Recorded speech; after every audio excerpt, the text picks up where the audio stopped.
Bonjour et bienvenue au podcast Ça me parle avec Samuel Bouchard, une présentation de Production Sommet. Cette semaine, je parle avec le député fédéral de la circonscription Madawaska-Restigouche, M. Guillaume Deschênes-Thériault. Je vais juste, avant d'aller plus loin, je vais mentionner que je ne suis pas un analyste politique, je ne suis pas un expert en politique. La raison pourquoi je dis ça, c'est parce que mon objectif, ce n'était pas nécessairement d'aller chercher toutes les justifications possibles par rapport aux décisions qui ont été prises. C'était plus d'essayer d'éclaircir un petit peu, d'essayer de mieux comprendre. J'aime bien suivre la politique, là, des fois de plus près, des fois de plus loin. Mais c'était plus d'essayer de comprendre et de voir un peu c'est quoi le mindset, si on veut, le raisonnement du gouvernement fédéral libéral. On a parlé de plusieurs sujets d'actualité, comme le budget fédéral. Ils ont annoncé justement il n'y a pas si longtemps, en novembre, qu'on prévoyait un déficit de 78 milliards. Entre autres, après ça, on a parlé de la langue française en dehors du Québec, l'importance de promouvoir le français, la langue française dans les régions hors Québec, comme le Nord-Ouest, Edmundston. On a parlé aussi de la mine Sisson qui est au nord de Fredericton, une mine de tungstène puis de molybdène qui a été annoncée comme faisant partie des projets principaux, des grands projets du pays. C'est un projet qui est en évaluation, puis je voulais savoir, on en est où avec ça? Ça va-tu avancer? Ça avance-tu pas? On a clarifié ça. On a parlé aussi, évidemment, des tarifs. On le sait, là, c'est un sujet, c'est probablement le plus gros sujet en politique cette année, là. Les tarifs douaniers du président Trump. Puis la réponse du Canada, puis les négociations, les discussions avec les États-Unis, ça ressemble à quoi présentement? Fait qu'on a éclairci tout ça ensemble. Un épisode très chargé en termes de politique. Je vous invite à me dire si j'ai fait un bon travail en tant qu'animateur politique. Je vous avouerai que j'ai trouvé ça plus difficile, animer un podcast qui traite de sujets politiques. C'est des sujets qui sont chauds, qui sont lourds. Mais j'ai trouvé ça bien intéressant quand même. Un gros merci aux commanditaires de la saison. Gauvin Déco Design, encore une fois, c'est eux qui m'ont fourni le décor pour la saison. Vraiment content du décor, c'est vraiment le fun. Je suis vraiment reconnaissant. Merci Gauvin Déco Design. Pour plus d'informations sur cette entreprise, leur lien est en description. Et aussi le Centre des Arts. Merci le Centre des Arts parce que je suis présentement là sur le stage. C'est grâce à eux autres si je peux enregistrer ces épisodes de podcast. Donc, merci beaucoup au Centre des Arts. Pour plus d'informations, encore une fois, leur site web est en description. Merci d'être là. Merci d'être à l'écoute encore une fois. Je suis vraiment content. Bonne écoute. Le podcast incontournable sur l'entrepreneuriat régional avec Samuel Bouchard. Voici le podcast Ça me parle. Comme à l'habitude, je vous fais une petite présentation de l'invité aujourd'hui. M. Guillaume Deschênes-Thériault a obtenu son baccalauréat en sciences politiques à l'Université de Moncton en 2016. Ensuite de ça, il a eu sa maîtrise en 2018 en politique canadienne à l'Université d'Ottawa. Et présentement, il finalise son doctorat aussi en politique canadienne avec une thèse sur les politiques d'immigration francophone. Évidemment aussi, il a été élu comme député de la circonscription Madawaska-Restigouche le 28 avril dernier. Bonjour, M. Deschênes-Thériault. Bonjour. Comment ça va? Ça va très bien, et toi? Oui, ça va bien, merci. Vraiment content que vous soyez là. J'apprécie beaucoup que vous participiez au podcast Ça me parle. Merci de l'invitation. Donc, c'était important d'être ici. Je ne suis même pas encore retourné chez moi aujourd'hui. Je fais la route d'Ottawa et je suis arrêté. Je suis arrivé juste à temps pour le podcast. C'est vrai. Avant de commencer plus formellement, j'ai quelque chose à vous remettre. C'est une paire de billets. Gracieuseté du Centre des Arts pour aller voir Cayenne, qui est une autrice, compositrice, interprète. Le 28 janvier, elle vient au Centre des Arts ici même. C'est un cadeau du Centre des Arts pour vous remercier. Merci beaucoup, c'est apprécié. Ça fait plaisir. J'aimerais qu'on commence un peu pour éclaircir un petit peu qu'est-ce qu'est le travail d'un député. Il y a peut-être des gens qui se demandent ou des gens qui ne comprennent pas tout à fait. Rapidement, une question un peu plus large, là, c'est quoi un député? Qu'est-ce que ça fait? À la base, un député, mon premier but, c'est de bien représenter la population du Madawaska-Restigouche. Et je pense que c'est important de distinguer les différents niveaux. On a le municipal, où on a le conseil municipal, le maire, on a la province et on a le fédéral. Moi, je suis député fédéral, donc c'est des enjeux. On travaille sur les langues officielles, la défense, la politique étrangère. On travaille sur l'assurance-emploi, donc tout ce qui relève du gouvernement fédéral. Et je suis un peu le lien entre le Madawaska-Restigouche et Ottawa.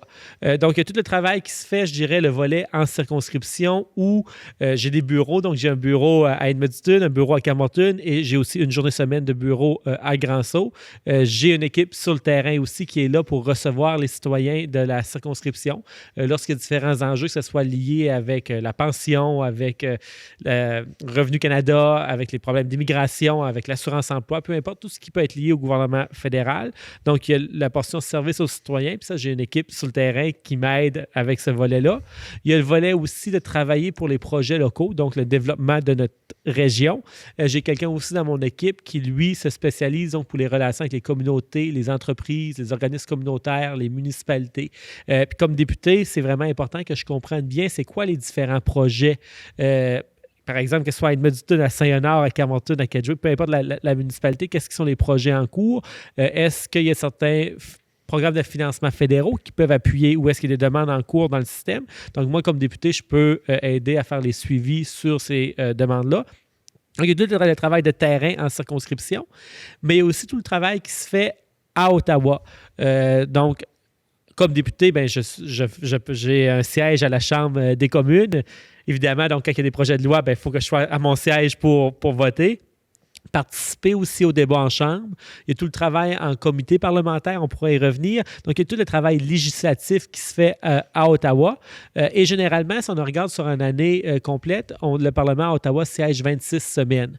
Donc, je dois être au moins 6 mois par année à Ottawa, en plus des rencontres du caucus national. Donc, je passe de 26 à 28, 29 semaines par année à l'extérieur de la circonscription, donc soit à Ottawa ou en caucus national pour exercer ce rôle-là de législateur.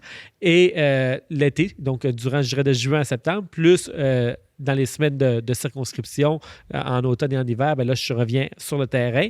Et les fins de semaine, j'essaie aussi de faire le plus souvent l'aller-retour entre Ottawa et la circonscription. Je pense que depuis le mois d'avril, c'est seulement arrivé une fin de semaine que je ne revienne pas dans la région. Okay. Donc, les allers-retours entre Ottawa et le Madawaska-Restigouche sont fréquents. Puis c'est important que je sois aussi sur le terrain, à la fois pour participer à des activités communautaires. Donc, j'aime beaucoup les activités communautaires dans notre région, voir tout ce qui se passe. Mais c'est l'occasion aussi d'être en contact avec les citoyens, des gens que je croise à un marché communautaire, à un spectacle, à différentes activités. Ce n'est pas nécessairement les gens que je vais voir à mon bureau sur une base régulière. Et parfois, les gens peuvent avoir des enjeux, des questions. Puis moi, ça me permet aussi de prendre le pouls de la population parce que quand je dis, quand tu me demandais c'est quoi le rôle d'un député, c'est vraiment faire le lien entre ma circonscription et Ottawa. Et quand je suis sur le terrain, que j'écoute les gens, que je parle avec beaucoup de personnes, ça me permet de prendre le pouls. Comment c'est reçu? Disons qu'on fait des annonces à Ottawa, qu'on met en place des nouvelles politiques, des nouveaux projets de loi. Comment c'est reçu ici? C'est quoi la réaction des gens? Est-ce qu'il y a des inquiétudes? Est-ce qu'il y a des angles morts qu'on n'a pas considérés? Mais après, moi, c'est ma job. Si je vois qu'il y a un problème, de quoi qui passe moins bien ici, qu'il y a des enjeux particuliers qui ne sont pas pris en compte, moi, c'est ma job d'après, quand je retourne dans les réunions à Ottawa, de lever la main et de mentionner, j'étais chez nous cette fin de semaine et j'ai entendu qu'il y avait tel enjeu. Est-ce qu'on peut faire quelque chose là-dessus? Ou d'aller poser des questions au bon ministre, de faire les suivis auprès des bonnes personnes à Ottawa. Donc, ça, c'est pour ça aussi qu'on me voit, je pense que je suis quand même un député qui est assez présent dans la circonscription. J'adore aller aux activités communautaires, bien sûr, mais c'est aussi pour avoir ce lien direct-là avec la population pour après pouvoir porter la voix à Ottawa. Fait que si je résume, de ce que j'ai compris, en fait, c'est la communication entre la circonscription et le gouvernement fédéral. C'est de faire un pont entre les deux puis s'assurer que l'information ou les mécontentements ou les inquiétudes ou même les commentaires positifs de la population se rendent à Ottawa puis qu'après ça, en fait, est-ce que c'est ça? Oui, le rôle premier, c'est être représentant de sa région. Ouais. Donc, moi, mon travail, c'est de représenter. S'il y a des enjeux, les amener à Ottawa, les soulever. S'il y a des gens qui ont des problématiques avec certains programmes ou qui ont besoin de suivi, on peut aider avec ces éléments-là. Fait que oui, mon rôle premier, il y a le rôle de représentant, donc je représente ma région. Et il y a le rôle de législateur aussi. Donc, voter, faut que je me prononce sur les différents projets de loi. Donc, ça, c'est aussi un rôle fondamental du rôle de député. Donc, le rôle de représentant de sa circonscription et le rôle de législateur, donc être présent à la Chambre des communes, participer au débat et au vote. Donc, ça fait partie aussi de l'emploi. Puis, est-ce qu'on peut peut-être éclaircir encore un peu plus c'est quoi le travail législatif? Tu sais, comme, on peut-tu avoir un exemple de...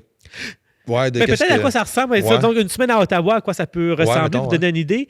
À la Chambre des communes, il y a différents moments. Je dirais, il y a, qu'est-ce qu'on voit, je dirais, qui est le plus médiatisé, la période des questions. Ouais. Mais ça, c'est seulement 50 minutes par jour. Donc, ça, on est tous à nos sièges. Et à ce moment-là, les députés de l'opposition peuvent questionner le gouvernement sur différentes politiques. Donc, ça, on y assiste chaque après-midi à 2h et le vendredi matin. Donc, ça, j'y assiste 5 fois semaine à la période des questions. Et je dirais que c'est ça qu'on le voit le plus souvent dans les médias. Oui. Mais ça, c'est juste une infime partie du travail parce que généralement, il y a tous les débats pour les projets de loi. Donc, chaque député, on a un certain nombre d'heures qu'on est en chambre à débattre sur les différents projets de loi. Disons, si on a un projet de réforme sur le code criminel, qu'on a un projet de loi sur la sécurité aux frontières, la loi pour exécuter le budget, il y a des journées qui sont réservées pour débattre de ces projets de loi en Chambre. Et comme député, je peux présenter des discours, ce que je fais d'ailleurs assez souvent en Chambre. Donc, on fait des discours, genre c'est une dizaine de minutes sur le sujet. Et moi, qu'est-ce que j'essaie de faire dans mes différentes interventions en Chambre? C'est de mettre d'avant des enjeux du Madawaska-Restigouche. Parfois, c'est certain que comme député, je parle à un niveau pan-canadien, donc on est dans le Parlement du Canada, mais j'essaie aussi souvent de connecter dans mes interventions en Chambre qu'est-ce que ça veut dire pour chez nous dans le Madawaska-Restigouche, où est-ce qu'il y a des enjeux particuliers. Donc, il y a les débats sur les projets de loi. Et durant ces débats-là, donc, on peut faire des discours pour présenter notre position, mais on peut aussi questionner les autres collègues, à la fois les collègues du gouvernement et les collègues de l'opposition. Donc, si, par exemple, tu serais un député qui fait un discours de 10 minutes, dans votre discours, vous avez mentionné tel élément, j'aimerais mieux comprendre pourquoi vous avez dit ça ou qu'est-ce que ça va apporter. Et parfois, si c'est des collègues du parti, qu'est-ce que ça peut faire, qu'est-ce qui pourrait être les retombées pour le Madawaska-Restigouche. Donc, il y a toute cette partie de débat-là en Chambre, mais il y a une grande partie du travail qui se fait aussi en comité parlementaire. Parce qu'à la Chambre des communes, on a quand même seulement un certain temps limité, je dirais, en Chambre. Et il y a il y a beaucoup de projets de loi, il y a beaucoup de sujets à aborder à la Chambre. Donc, je dirais les débats sur les projets de loi à la Chambre demeurent à un niveau relativement général, tandis que l'étude approfondie des projets de loi, article par article, vraiment dans le fin détail, ça se fait en comité parlementaire. À la Chambre des communes, il y a 26 comités sur différents sujets, le comité des ressources naturelles, de la défense, de la santé. Moi, je siège au comité des langues officielles, ainsi qu'aux communautés de la science et de la recherche. Donc, s'il y a un projet de loi qui concernerait science et recherche, on peut en faire une étude approfondie en comité. Et les comités aussi font du travail de recherche de fond. Donc, par exemple, au Comité des langues officielles, cet automne, on a travaillé sur l'appui au continuum en éducation en langue française. Donc, comment est-ce que le gouvernement fédéral appuie la petite enfance francophone, l'éducation en français à travers le pays. Et dans ces comités-là, on reçoit des experts parce que les députés, on ne peut pas être connaissants sur tous les sujets. Mais au Canada, on a des experts sur tous les sujets, sur une diversité de sujets. Ouais. Donc, dans les comités, on écoute des témoins, on a des chercheurs, on a des gens du milieu, on a des représentants d'organismes communautaires, des représentants gouvernementaux. Et ces gens-là viennent témoigner en comité et nous, on peut leur poser des questions. Et après, il y a un rapport qui est fait et on fait des recommandations à la Chambre des communes par rapport à ce qui est possible de faire par rapport aux enjeux qu'on a entendus en comité. Puis ça, les comités, ça occupe quand même une grande place de notre temps. Donc, moi, 2 comités, c'est 2 heures chaque comité, 2 fois semaine, donc 8 heures en comité, plus les réunions préparatoires. À Sciences et Recherches, on est en train de faire une étude sur l'intelligence artificielle. Mais si je vais questionner les grands spécialistes au Canada de l'intelligence artificielle, je dois me préparer. Je ne suis pas un expert d'emblée de la question, donc c'est certain que je dois faire de la lecture préparatoire. Je dois m'assurer que mes questions sont pertinentes, que je pose les bonnes questions en comité. Donc, il y a tout ce travail-là, je dirais, de comité, le travail en chambre de débat, la période des questions. Il y a aussi tout le travail qui se fait de rencontres. Donc, je rencontre aussi, on reçoit beaucoup de demandes de rencontres. Malheureusement, on ne peut pas toutes les accepter. Mais quand je suis à Ottawa, moi, mes 3 critères pour accepter les rencontres, c'est est-ce que c'est en lien avec quelque chose du Madawaska-Restigouche. Donc, s'il y a une délégation qui vient à Ottawa et qui a des représentants de la circonscription, généralement, peu importe le sujet, je vais essayer de trouver du temps dans mon agenda pour être capable de rencontrer quand il y a des citoyens de la circonscription qui viennent à Ottawa pour une cause. Quand ça a un rapport à la ruralité, Madawaska-Restigouche, on a une grande circonscription, donc les enjeux ruraux m'intéressent beaucoup. Et quand c'est en lien avec mon travail en comité, donc langue officielle, sciences et recherches, je veux m'assurer de faire un bon travail en comité. Donc, il y a toutes ces rencontres-là aussi qu'on organise, qui ont lieu. Donc, au final, ça fait des semaines quand même assez occupées. Et pendant ce temps-là aussi, je garde le lien entre mon bureau de circonscription parce que, comme je l'ai mentionné, il y a un peu un double volet. Le travail des députés, c'est un peu un double travail. Il y a tout le travail, qu'est-ce que je viens de décrire, c'est le travail qu'on fait à Ottawa, mes semaines quand je suis à Ottawa. Mais il y a tout le travail en circonscription. Quand je ne suis pas là, j'ai mon équipe qui me représente sur le terrain, qui reçoit les gens. Mais parfois, il y a des dossiers, quand c'est un peu plus complexe, que ça remonte à moi, que des fois que je dois intervenir dans certains dossiers, que je dois poser des questions, que je dois faire des suivis. Donc, je suis en contact régulier avec mon équipe. On a des appels Teams assez souvent où ce qu'on peut me mettre à jour sur qu'est-ce qui se passe en circonscription. Dans les dossiers qu'on suit de proche, est-ce qu'il y a des qui ont besoin de moi ou quel suivi je dois faire. Et moi, de mon côté aussi, parfois, j'ai besoin de suivi en circonscription, donc je garde tout le temps le lien. Et quand j'ai mes semaines de circonscription, comme je les appelle, là, c'est là que j'ai à mes bureaux, que j'ai mes rendez-vous avec les citoyens, j'ai les rendez-vous avec les entrepreneurs, les communautés, que là, je suis là physiquement, que je participe aux activités. Okay. Donc, il y a tout ce travail-là aussi sur le terrain qui se fait. C'est quand même une bonne job, là. C'est un bon travail. Là. Généralement, quand je suis à Ottawa, je pars de l'appart vers entre 7h et 8h le matin et je rentre vers 9h le soir. Ouais, donc, c'est des bonnes journées de travail à Ottawa. Faut dédier son temps à ça, certainement. Là.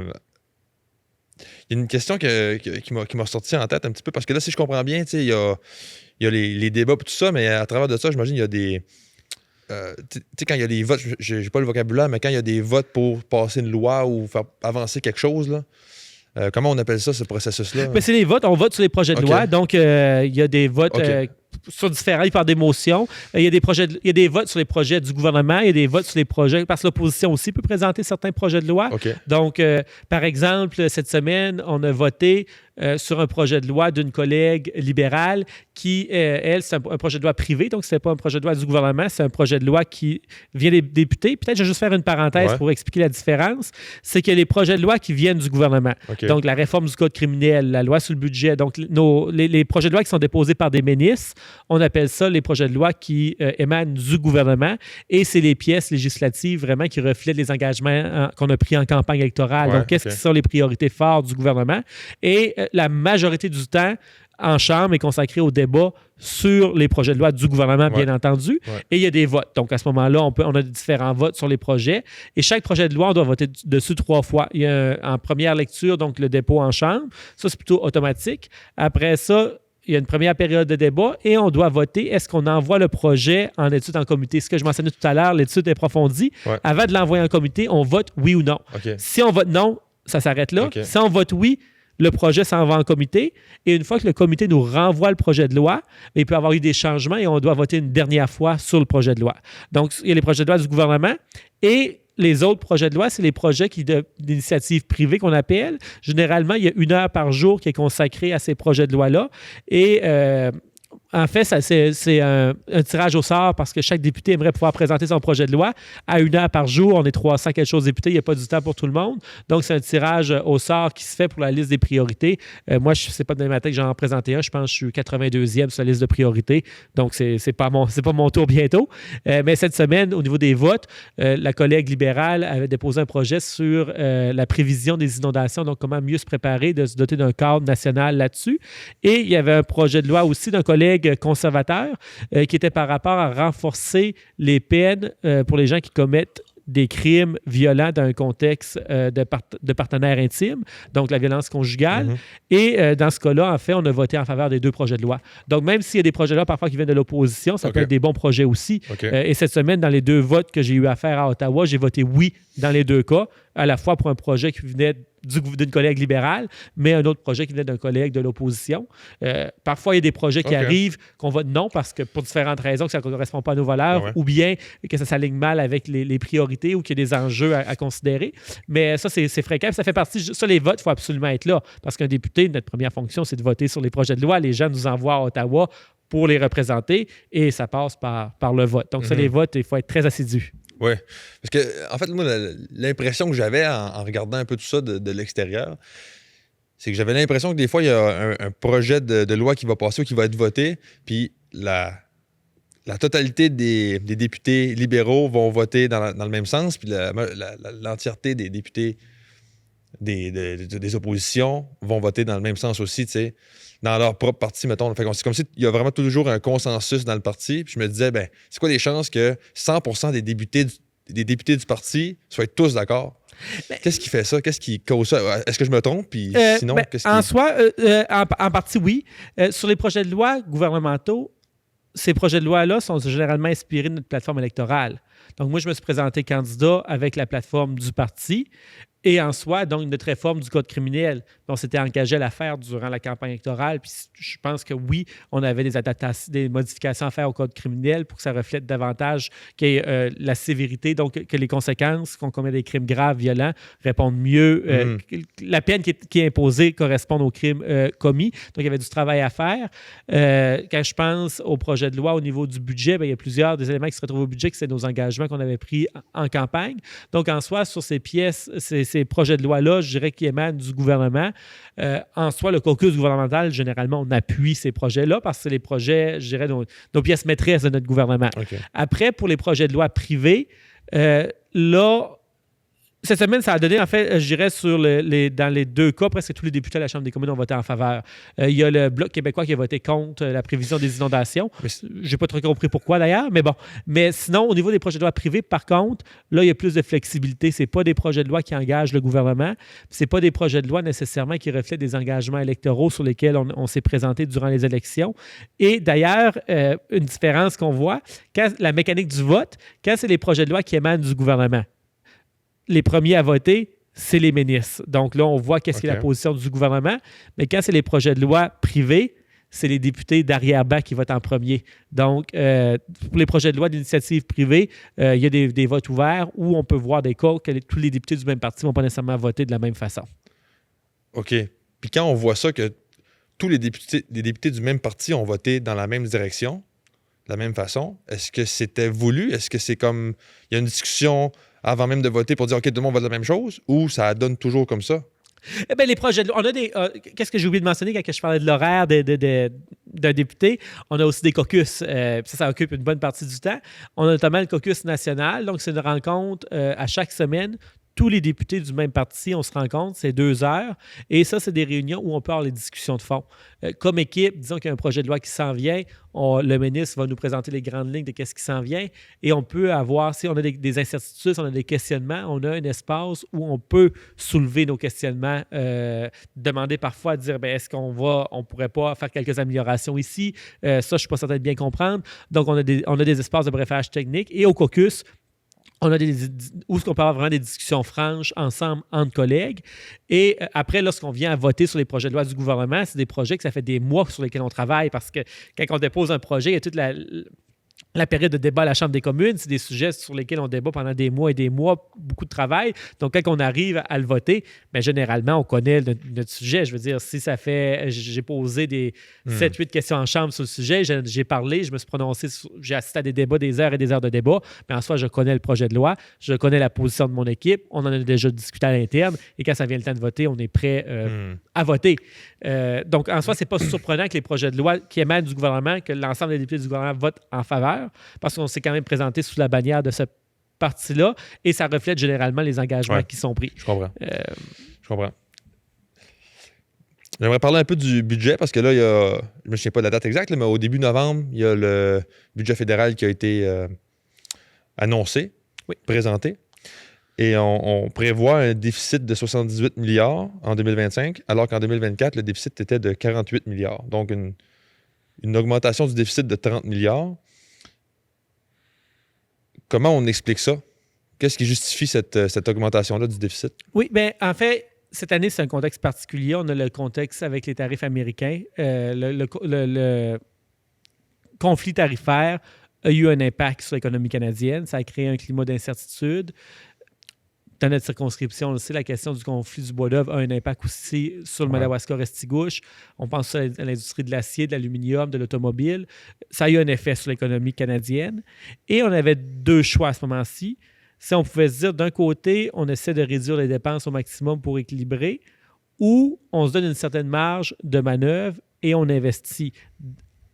Parce que si, au niveau du budget, si on regarde les investissements, ça a été fait de manière stratégique. Je pense des investissements en logement, en infrastructure, dans la défense, dans les secteurs touchés par les tarifs douaniers. Donc, il y avait cette volonté-là d'investir aussi pour renforcer l'économie canadienne.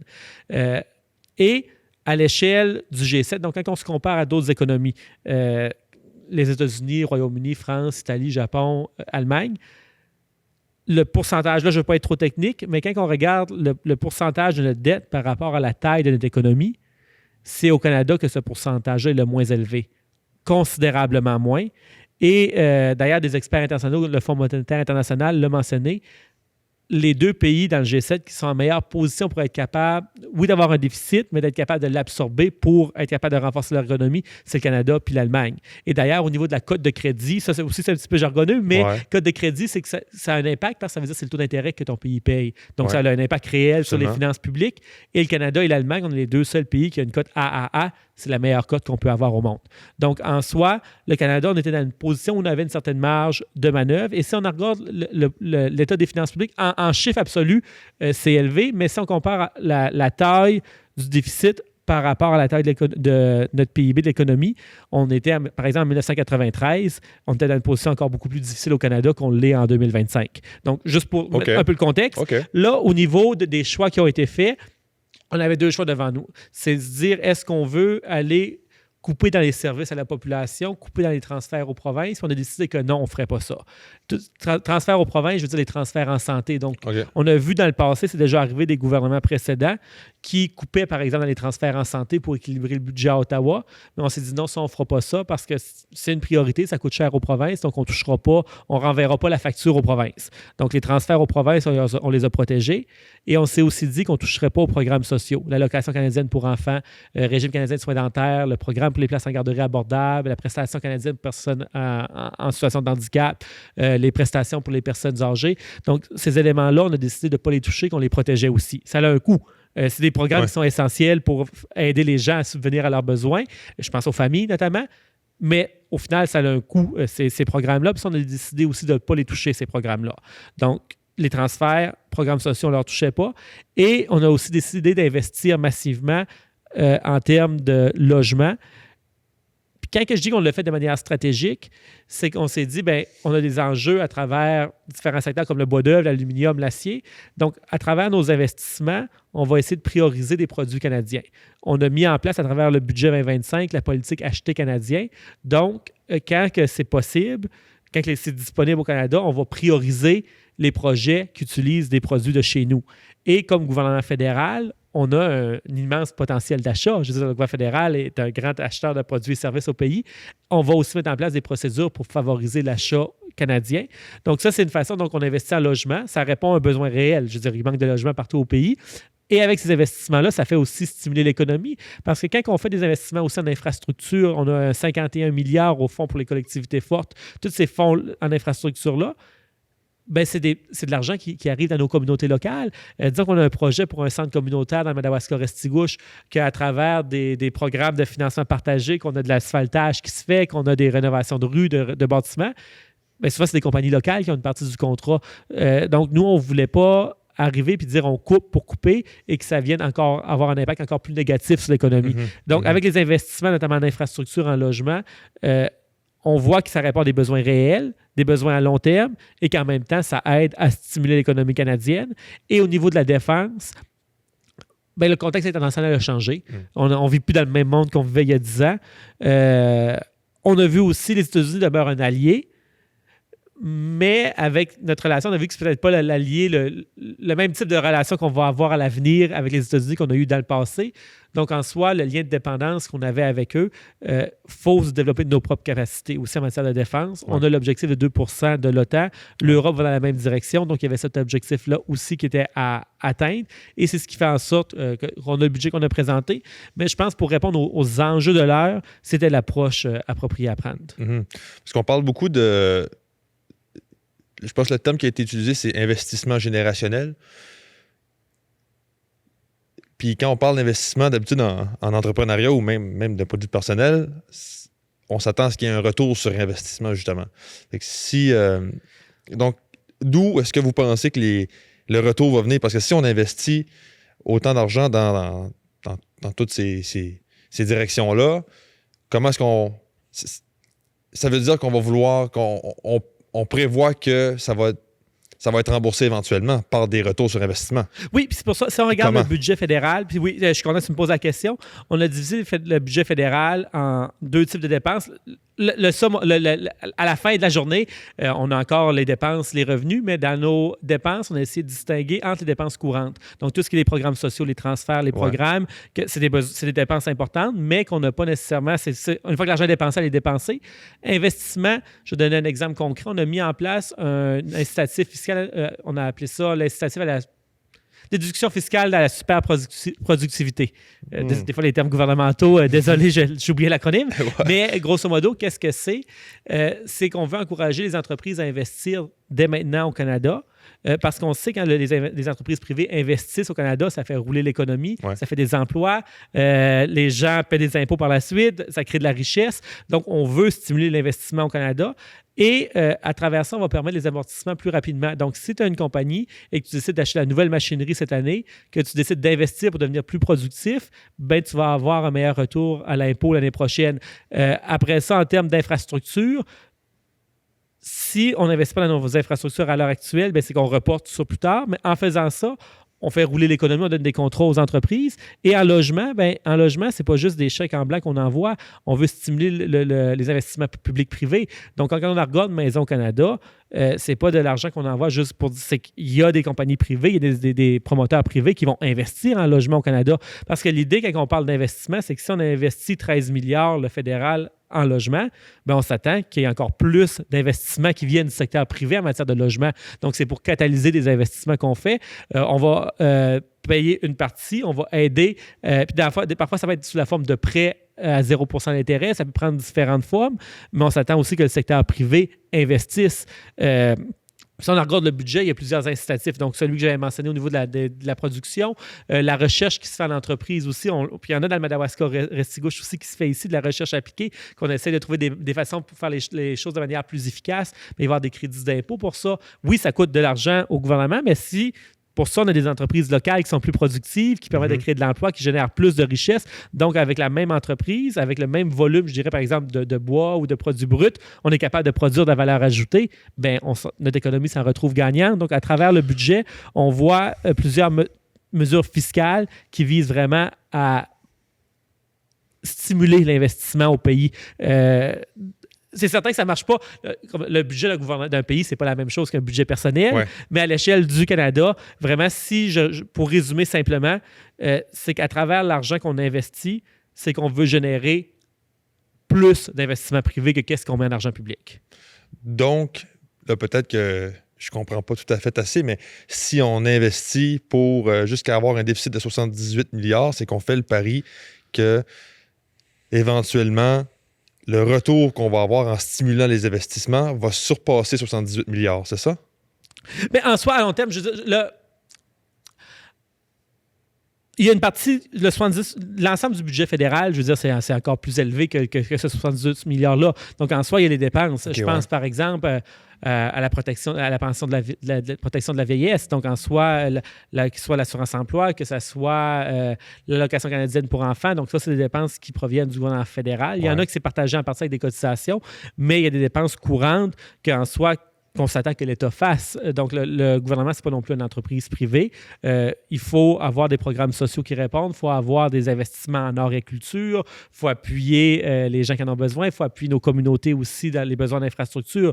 Donc, en soi, il y a une partie d'argent qu'on dépense aussi pour répondre à des besoins fondamentaux de la population et de nos communautés.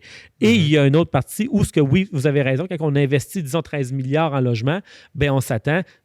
Est-ce qu'il y a encore plus d'investissements privés qui se fassent? Parce que l'idée, on veut que les entreprises s'installent au Canada. On veut que les gens sentent que le Canada, c'est un pays où investir. Un exemple dans mon bureau, là je sors un petit peu du Madawaska-Restigouche, mais on parle de l'intelligence artificielle.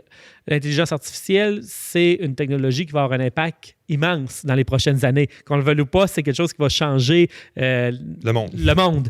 Et le Canada, on essaie de se positionner comme un leader global parce qu'en soi, on sait que c'est un domaine de l'avenir et on investit à travers le budget. On a 1 milliard pour un super ordinateur souverain, pour des centres de données sécurisés. Mais ces investissements-là, ça fait en sorte qu'on attire des talents étrangers. Hier, j'avais Mastercard dans mon bureau et Mastercard avait le choix entre les États-Unis, Singapour et le Canada pour installer leur centre d'intelligence artificielle pour développer leur technologie. Mais c'est au Canada qu'ils vont venir s'établir parce qu'ils trouvaient que c'était ici qu'on avait le meilleur contexte pour investir. Donc, dans ces secteurs-là d'économie du futur, on s'en retrouve tous gagnants, y compris chez nous, parce que plus que l'économie canadienne est forte, on en bénéficie tous.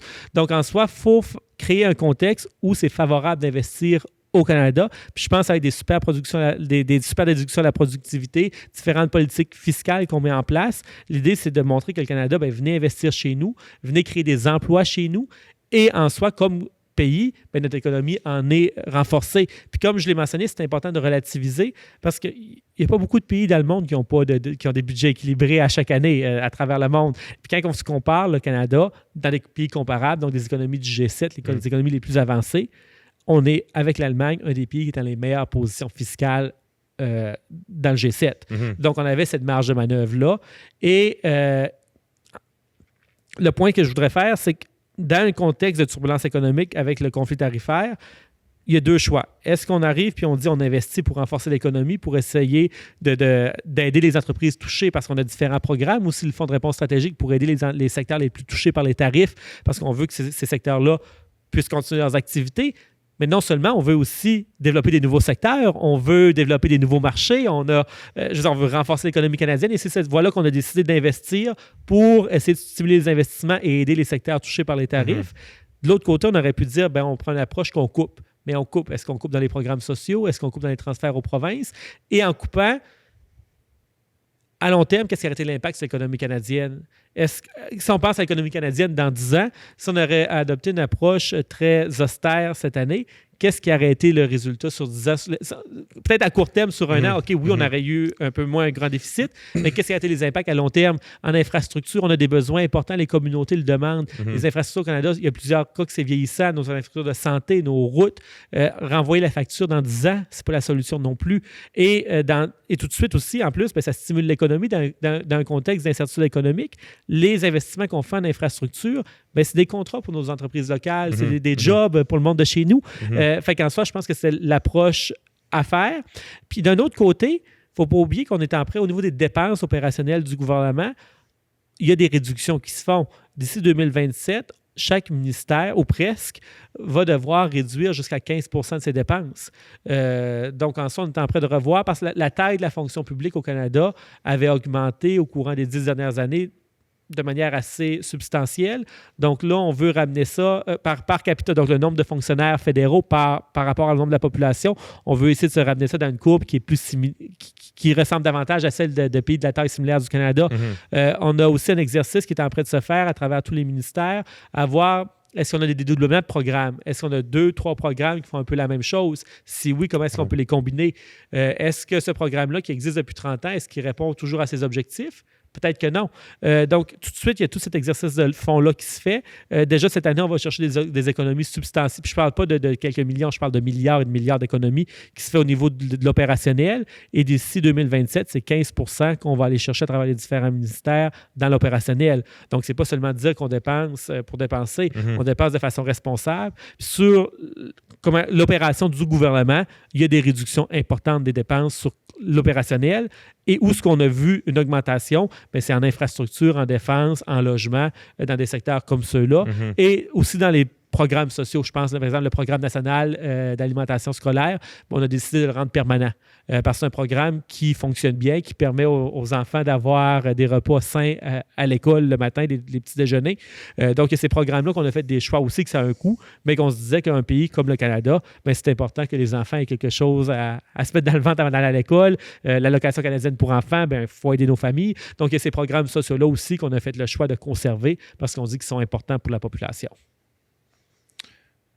Si on regarde, par exemple, parce que de mon point de vue, en tout cas, là, peu importe l'investissement qu'on va faire, ça comporte quand même un risque, j'imagine. Comment est-ce qu'on évalue le risque qu'on ne soit pas capable de revenir de ces investissements-là? Parce que on pourrait dire on investit 0 ou on investit jusqu'à avoir un déficit de 78 milliards. Il y a peut-être un entre-deux aussi qui serait... Il y aurait peut-être l'option d'être entre les deux. C'est-à-dire que comment est-ce qu'on fait pour s'assurer que on n'a pas trop investi. T'sais. Comment est-ce que vous justifiez que le déficit n'est pas trop grand? Et que ça va assez stimuler l'économie ou ça va assez rapporter pour qu'on ne reste pas avec une facture pour les générations futures? C'est un peu l'inquiétude que moi j'entends aussi en parlant avec la population, disons. J'aime le rappeler quand même, je veux dire, un budget d'un pays, c'est pas la même chose qu'un budget personnel ou un budget d'entreprise. Okay. Donc, il y a ça qu'il faut quand même distinguer. Okay. Puis, en soi, ça, c'est important quand on se compare. Donc, ça, je trouve que c'est un outil quand même à se comparer parce qu'on parle de la marge de manœuvre fiscale. Là, je sais que c'est un peu jargonneux, mais c'est la taille de l'économie. Donc, en soi, notre capacité à rembourser, si on regarde c'est quoi la taille de l'économie canadienne, qu'est-ce qui est nos revenus, puis par rapport à nos revenus, qu'est-ce qui est notre pourcentage de dette? Donc, combien est-ce qu'on est endetté? Notre ratio dette-PIB qu'on appelle, c'est le pourcentage de la dette par rapport à la taille de l'économie canadienne. Et en soi, au Canada, ce pourcentage-là est de loin inférieur à celui des États-Unis, du Royaume-Uni, de la France, de plusieurs pays. Donc, si on parle de marge de manœuvre fiscale, c'est qu'en soi, on a une certaine marge de manœuvre pour être capable de faire les investissements. C'est pas dépenser n'importe comment. Puis ça, j'insiste là-dessus. Il faut dépenser de manière intelligente. Et on regarde, il y a eu des consultations qui ont été faites aussi, c'est quoi les grands besoins qu'on a au Canada tout de suite. La question du logement partout au pays, c'est un enjeu. La question des infrastructures, c'est un enjeu. Puis le 51 milliards qu'on investit en infrastructures, il y a 5 milliards qui vont pour la santé. Donc, pour aider parce que les provinces, ça coûte cher aussi, les infrastructures de santé. Donc, à travers ça, ça va être de l'argent qui va aller dans nos hôpitaux, dans nos salles d'urgence. Il y a de l'argent qui va aller, 6 milliards pour les projets, un volet de contribution directe. Ça veut dire un toit sur un centre communautaire. Ça veut dire nos infrastructures importantes au niveau local. Puis des projets de plus petite taille, je dirais, mais qui font rouler les économies locales. Après ça, on a un 12 milliards qui est les projets à coût partagé avec les provinces et territoires. Ça, on parle de routes, on parle de canalisation, on parle d'universités, de collèges. Et l'autre gros morceau qu'on a là-dedans, c'est l'ancien fonds de taxe et essence, c'est le fonds des collectivités. Ça a changé de nom à plusieurs reprises. Ça, c'était pas un fonds nouveau, mais c'est un fonds qu'on a pérennisé. Donc, on a annoncé qu'elle allait être encore là à chaque année pour les 10 prochaines années. Mais ça, c'est des transferts directs d'argent aux municipalités qu'on fait qui permettent d'entretenir les routes. Donc, le fédéral, c'est pas nous qui faisons la gestion des routes, mais à travers ce fonds-là, on aide aussi les municipalités. Donc, ces différents investissements-là ont un impact réel sur nos communautés. Puis, est-ce qu'on devait aller là? Bien, moi, je pense que oui, en termes, dans le contexte actuel de l'incertitude économique, on veut essayer de réduire notre dépendance économique avec les États-Unis. Ça ne se fait pas en claquant des doigts. Il faut développer des nouveaux marchés. C'est pas pour rien que le premier ministre visite différents pays à travers le monde. Il va chercher des engagements d'investissement. On a des milliards de signés d'entreprises étrangères qui vont venir investir au Canada parce qu'on veut attirer les investissements étrangers, mais les investissements étrangers d'un peu partout dans le monde. On ne veut pas être trop concentré. De facto, les États-Unis vont toujours demeurer un partenaire économique essentiel. C'est nos voisins. On a une longue relation avec eux. La frontière est là. La réalité aussi, les coûts de transport sont beaucoup moins élevés. On a une économie intégrée dans plusieurs secteurs. Donc, en soi, ça ne changera pas. On va avoir encore une relation forte avec les États-Unis. C'est pas ça que je veux dire. Mais on a vu comment est-ce que lorsqu'ils mettent des politiques tarifaires, quel impact que ça peut avoir. Puis ça nous a amené, je pense, un peu un réveil à se dire, bien, il faut agir pour diversifier l'économie canadienne et être moins dépendant des États-Unis. Et c'est pour ça qu'on voit ces développements-là à travers le monde. Et on essaie d'encourager différents pays à venir investir chez nous, que ce soit dans différents secteurs. Fait que moi, je dirais qu'on a un plan pour équilibrer les dépenses courantes. Donc, les dépenses courantes, qu'on n'a pas de retour sur l'investissement comme tel, ces dépenses-là, avec la revision des dépenses gouvernementales qu'on est en train de faire, donc le 15 % que je te mentionnais d'ici 2027, d'ici les 2 prochaines années, on veut équilibrer les dépenses courantes. Donc, on ne dépense pas plus que qu'est-ce qui rentre. Mais au niveau des investissements, donc qu'est-ce qui est, par exemple, les investissements pour attirer des compagnies à s'installer chez nous, qu'est-ce qui est le logement, les infrastructures, bien ceux-là, c'est quand on va emprunter, ça va être pour faire ces investissements-là. Je comprends. Puis, je regardais rapidement, par curiosité, la dette actuelle du Canada. Là. Puis ça, évidemment, c'est pas quelque chose qui a été accumulé depuis l'année passée. Ça fait longtemps qu'on accumule cette dette-là. Selon la source que j'ai trouvée, on a 1,48 billion de dettes, donc 1480 milliards de dettes au Canada. Est-ce que notre objectif est toujours de dire on va finir par repayer cette dette-là ou on a comme un peu abandonné puis on va toujours être en dette puis on vit dans la dette? En soi, je pense que c'est de trouver on regarde le pourcentage de la dette par rapport à la taille de l'économie. Comme je mentionne, le budget fédéral, c'est pas un budget personnel. C'est pas la même.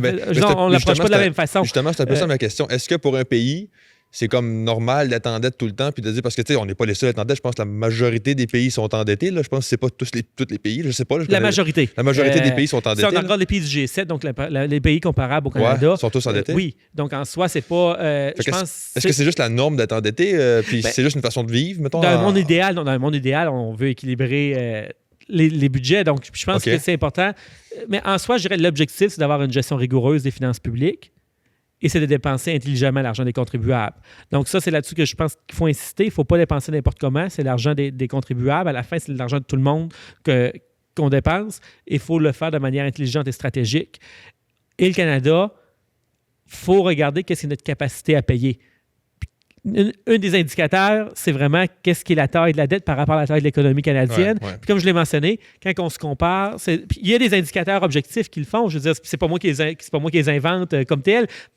Mais la cote de crédit à H, je sais que c'est un peu jargonneux, mais en soi, c'est une mesure qui existe un standard international. Et dans les pays du G7, on a les deux qui ont cette cote-là. C'est le Canada puis l'Allemagne. Puis ça fait en sorte que le taux d'intérêt qu'on paye sont moins élevés que, par exemple, la France ou le Royaume-Uni, parce qu'on a une meilleure cote de crédit. Puis cette cote de crédit-là, c'est évalué notamment sur la capacité à payer. Puis c'est ça que je pense qui est important à maîtriser. Dans les années 90, ce pourcentage-là, donc le pourcentage de la dette par rapport à la taille de l'économie canadienne était beaucoup plus préoccupant. Il avait dépassé plus que 50 %. Donc là, on était dans une zone qui était beaucoup plus préoccupante et qu'il fallait réduire. Tandis que là, tout de suite, oui, il y a un déficit au budget cette année, mais le Canada, l'économie canadienne avait la capacité et l'espace fiscal pour l'absorber. Et si on pense à long terme, sur les 10 prochaines années, les impacts de ne pas avoir fait les investissements nécessaires dès maintenant pour renforcer, transformer l'économie aurait peut-être été beaucoup plus dommageable que juste dire, OK, on essaie d'avoir un moins gros déficit cette année, mais on ne fait pas les investissements qu'il faut aujourd'hui. Donc, c'est l'approche qu'on a décidé de faire, de dire vraiment d'investir pour renforcer l'économie sur le long terme. Donc, ce n'est pas une approche d'un an. Là, on regarde, OK, d'ici un an, c'est le chiffre qu'on voit, mais c'est vraiment une approche, je pense, l'approche qui a été réfléchie, ce n'était pas une approche électoraliste sur un an, qu'est-ce qui va être l'impact, ça va être vraiment qu'est-ce qui va être l'impact sur l'économie canadienne d'ici 10-20 ans. Je comprends. L'ancien ministre, là, j'oublie le titre, mais l'ancien ministre de la Culture et des Langues ou... Culture et Identité canadienne langue officielle. Merci. Monsieur Stephen Guilbeault a quitté son poste là, il n'y a pas si longtemps, là, la semaine passée, je pense. Puis là, en fait, c'est le ministre Mark Miller qui a pris son poste. Et il a affirmé, puis là, je vais paraphraser, il a affirmé être tanné de parler du déclin du français au Canada.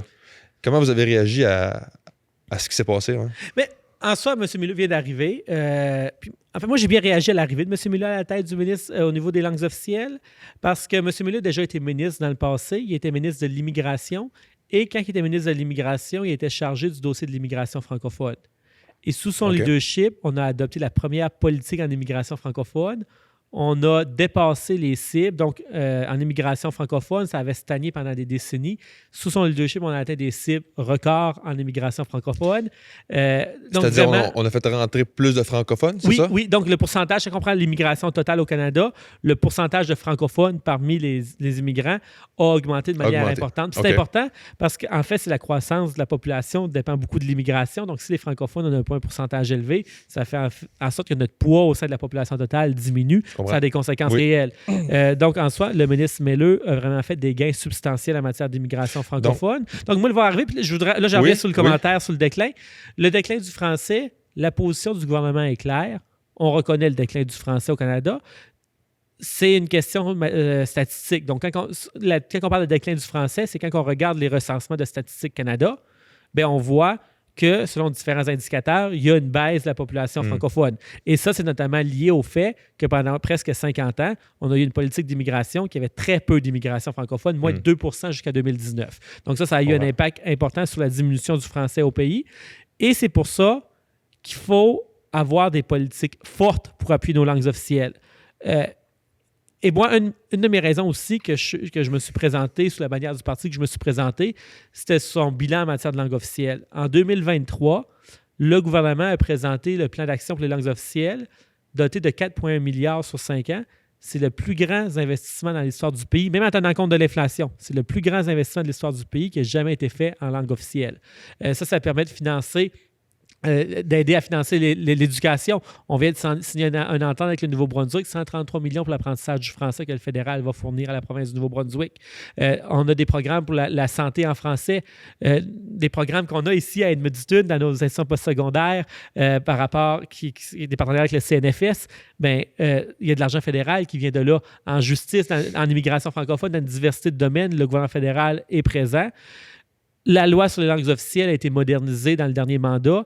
Donc, on a renforcé la loi sur les langues officielles pour renforcer la protection des droits linguistiques au pays. En immigration francophone, on a fait des avancées majeures, notamment sous le leadership de M. Miller. Donc, en soi, on travaille dans un contexte, somme toute, quand même assez favorable. Peut-être que tout ça, il n'y a pas eu de nouvelles, je dirais, dans les derniers mois par rapport au plan d'action, mais c'est que le plan d'action, lui, il est en train d'être mis en œuvre. Il a été annoncé en 2023, il se met en œuvre jusqu'en 2028. Donc, il y a encore différentes mesures. Justement, un peu plus tard cet après-midi, je vais faire une annonce au Nouveau-Brunswick par rapport au plan d'action pour les langues officielles. Donc, en somme, moi, je vois ça de bon œil, qu'est-ce qui se passe en la matière. Et j'ai hâte aussi de collaborer davantage avec le ministre Miller, parce que moi, à Ottawa, comme député, le dossier des langues officielles, c'en est un dont je suis fortement impliqué dedans. Je suis membre du comité permanent des langues officielles et aussi au sein du gouvernement, donc du parti gouvernemental, on a le caucus des comités de langue officielle en situation minoritaire et c'est moi qui est le président. Donc, en soi, on a un groupe d'une vingtaine de députés intéressés par ces enjeux-là et on a des rencontres aussi avec le ministre. Donc, en soi, la question du déclin du français, c'est que la position officielle du gouvernement est claire, il n'y a pas d'ambiguïté, on reconnaît le déclin du français et il faut travailler pour protéger et promouvoir nos deux langues officielles. Et d'ailleurs, dès l'après-midi, M. Melleux l'a reconnu à la Chambre des communes, le déclin du français, il a précisé ses propos. Ses propos, donc peut-être juste une façon de s'exprimer qui a été... peut-être une gaffe, peut-être une façon de s'exprimer qui n'était peut-être pas adéquate là, à ce moment-là. Là. Puis je dirais aussi, quand on rentre à la Chambre des communes, souvent il y a un grand groupe de journalistes qui nous attendent, on se fait poser des questions, beaucoup de micros, c'est beaucoup des fois sur... Et des fois, un extrait peut être pris, pas nécessairement pris en contexte. Je ne dis pas que c'est pas ça que je veux dire, mais qu'est-ce que je veux dire, c'est qu'on peut faire un commentaire qui n'est pas exactement la façon dont on voulait le formuler. Ça peut arriver à tout le monde. Je pense que le plus important, c'est de regarder c'est quoi les actions qui sont prises réellement. Ouais. Et après, dans la Chambre des communes, dans l'après-midi, il a vraiment clarifié sa vision. Il a reconnu le déclin du français sans ambiguïté. Donc, il a apporté des précisions je pense aussi que les actions parlent plus que les paroles. Ensuite de ça, j'aimerais qu'on aborde un petit peu... encore un peu dans les langues. On entend souvent parler... Quand on parle du français, on parle du Québec. Dans les médias, surtout.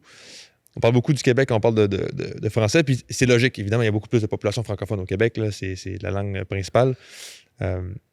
Est-ce qu'on parle assez des régions francophones hors Québec au gouvernement?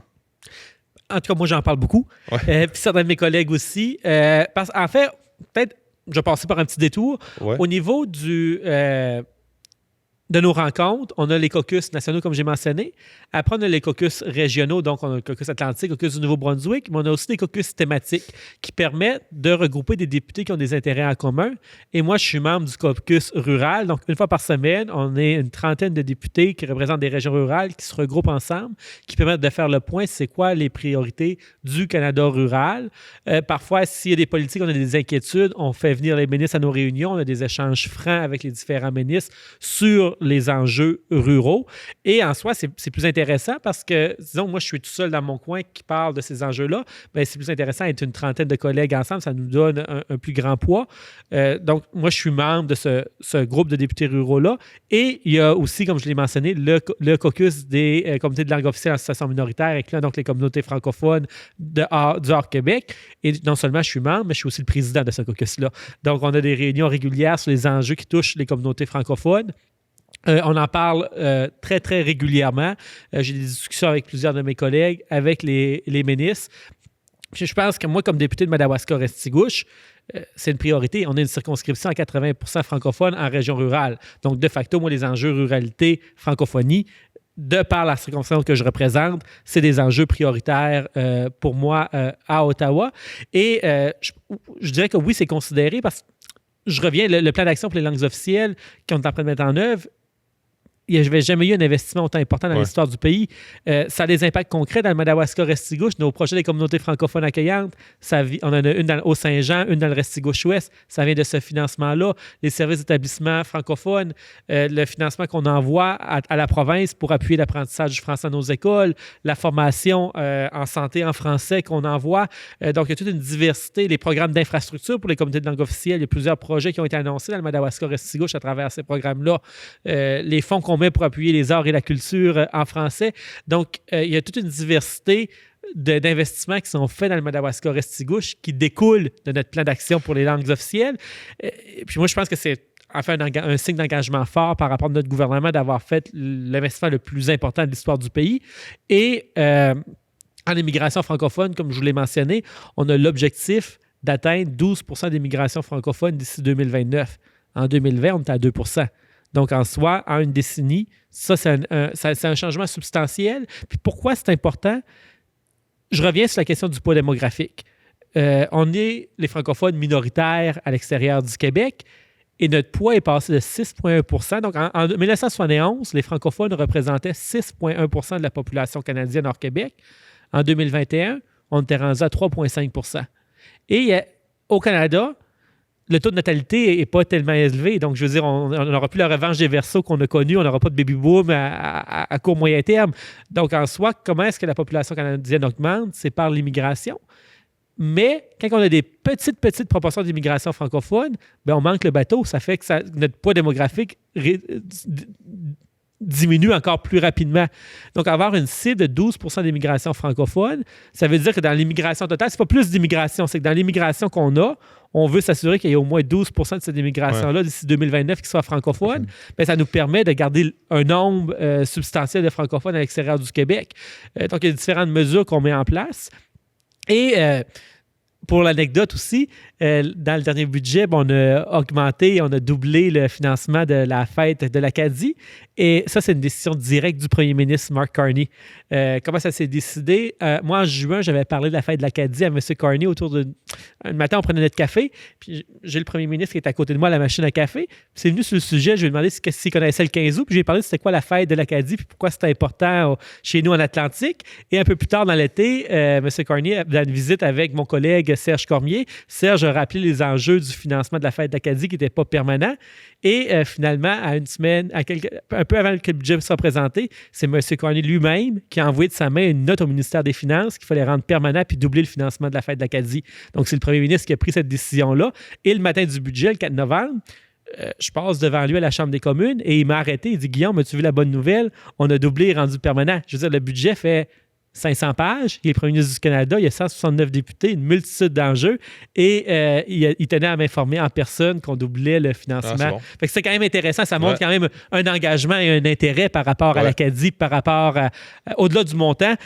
C'était quand même intéressant que le premier ministre vienne m'en informer et qu'il soit content de la nouvelle. Puis, à travers tout le budget, c'était une des mesures qui se souvenait bien. Oui, 100%. Surtout quand c'est...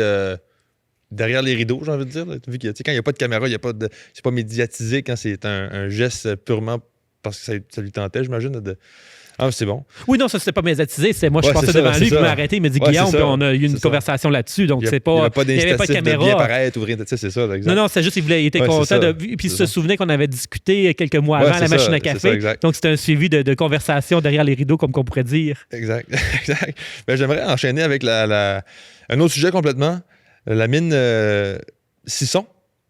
Je pense que c'est comme ça qu'on nomme le mot. En fait, c'est une mine de tungstène et de molybdène dont on parle depuis 2008. La réalisation de ce projet, ça pourrait créer des centaines d'emplois. Puis le gouvernement fédéral a récemment annoncé qu'il déclarait ce projet comme étant parmi les projets majeurs du pays. Ça fait il n'y a pas si longtemps, là, je pense que c'est au mois de novembre.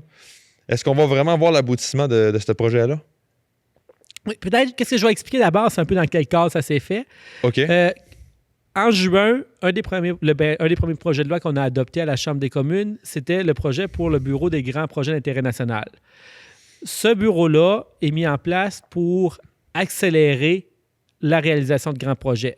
L'idée, c'est pas de réduire nos normes environnementales, c'est pas de réduire nos obligations envers les peuples autochtones, mais c'est de permettre de faire plusieurs choses en même temps. Parce que quand on veut faire un gros projet au Canada, malheureusement, ça peut prendre des années avant d'avoir passé à travers toute la paperasserie, la bureaucratie, la réglementation, ça peut être compliqué. Donc, on a créé le bureau des grands projets d'intérêt national et ce bureau-là va accompagner des projets comme celui qu'on a au Nouveau-Brunswick et différents projets à travers le pays pour avoir un processus accéléré. Donc, il va y avoir des fonctionnaires qui vont s'assurer que toutes les demandes de permis se fassent en même temps, qu'il n'y ait pas de délai et l'idée, c'est de dire, si vous décidez d'investir au Canada dans un grand projet comme celui-là, en dedans de 2 ans, votre projet va pouvoir se réaliser. Donc, c'est l'idée de donner, je dirais, de la confiance aux investisseurs que s'ils investissent dans un projet qui est d'intérêt national au Canada, bien que ça ne prendra pas 10 ans à réaliser. Quand dans 2 ans, on va être capable de passer à travers les processus réglementaires. Et là, il y a une nuance que je veux amener. Il y a les projets qui sont à l'étude pour les projets d'intérêt national. C'est le cas de la mine au Nouveau-Brunswick. C'est le cas de tous les autres projets qui ont été annoncés. Donc, il y a les projets qui sont prêts d'être étudiés. Est-ce qu'ils répondent à tous les critères? Et après, là, il va y avoir une désignation que là, c'est vraiment un projet d'intérêt national. Et là, le chronomètre se met à compter sur le 2 ans. Là, tout de suite, les projets qui ont été annoncés au courant de l'automne, c'est ceux-là qui sont à l'étude, donc qui sont considérés pour être des projets d'intérêt national, mais ils n'ont pas encore eu la désignation. Donc, on est dans le processus de les évaluer. Et une fois que ce processus se termine, là, ils sont désignés. Mais pour être déclaré projet d'intérêt national, idéalement, le gouvernement fédéral n'investit pas dans ces projets-là. C'est pas d'envoyer un chèque ou c'est pas de financer les projets. L'idée, c'est de créer un contexte favorable à leur réalisation. Le fédéral, dans les critères, on regarde est-ce qu'il y a des investissements privés. S'il n'y a pas d'argent privé pour un projet, ce projet-là ne sera pas d'intérêt national. Donc, pour être un projet d'intérêt national, c'est pas dire on envoie un projet à Ottawa et ça va être payé par Ottawa. C'est pas ça du tout. C'est on veut des projets qui ont déjà un cadre financier solide, qui ont des investisseurs, qui répondent à nos normes environnementales. Donc, il faut respecter notre cadre-là, qui répond aux enjeux de consultation avec les communautés autochtones. Donc, toutes ces cases-là doivent être cochées. Et on a aussi identifié ces projets-là en forte consultation avec les provinces et territoires. Donc, chaque province et territoire ont été invités à présenter à Ottawa qu'est-ce qui était leur projet prioritaire.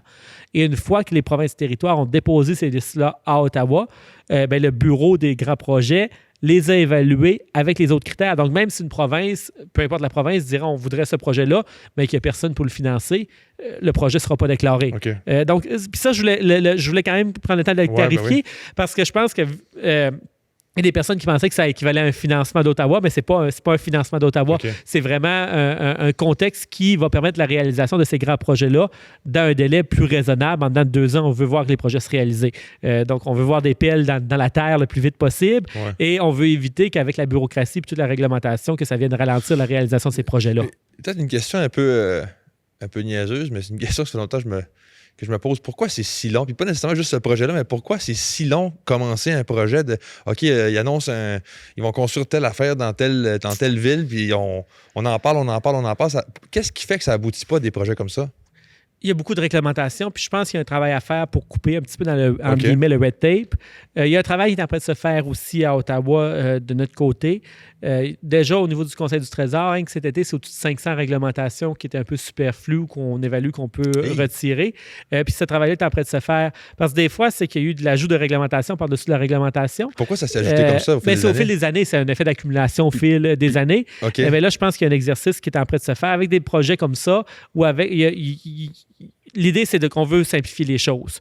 Donc, on veut couper dans le red tape. Un exemple, au niveau pourquoi ils ont rajouté des réglementations avec le temps? Comme quelle réglementation il faut rajouter? Puis là, maintenant, on se rend compte qu'on n'a pas de besoin.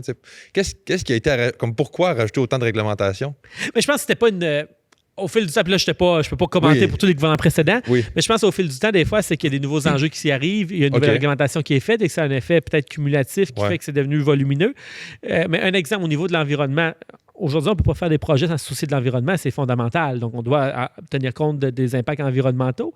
Mais pourquoi est-ce qu'il faudrait une évaluation d'impact fédéral puis une étude d'impact provincial si les deux études ont les mêmes critères élevés, les mêmes standards élevés? C'est un dédoublement. Donc là, le fédéral, lorsque, par exemple, dans un cas d'étude d'impact, exemple, on a un projet qu'on voudrait faire au Nouveau-Brunswick, si la province du Nouveau-Brunswick fait une étude d'impact environnemental et qu'elle a les standards aussi élevés que les standards fédéraux, on ne va pas dédoubler, on ne fera plus 2 études. Ouais, c'est ça, ça, c'est un exemple. C'est un bon exemple. Mais il y a plusieurs de ces exemples-là que c'est des choses qui se faisaient, qu'il y avait des dédoublements, qu'il y avait des délais pour des permis qui étaient très longs. Donc, en soi, l'idée, c'est de garder... Il faut quand même garder des standards élevés. Il y a des enjeux de santé, sécurité, de protection de l'environnement qu'il faut quand même... on a une responsabilité de ne pas faire n'importe quoi non plus. Donc, il y a des réglementations qui sont pertinentes à avoir, mais il faut essayer de vider, est-ce qu'il y a des doublons? Est-ce qu'il n'y a pas une manière de le faire de manière plus efficace? Est-ce qu'on ne peut pas améliorer les processus? Puis, le bureau des grands projets d'intérêt national, c'est justement pour ça qu'il a été créé, de s'assurer qu'on soit expéditif, que...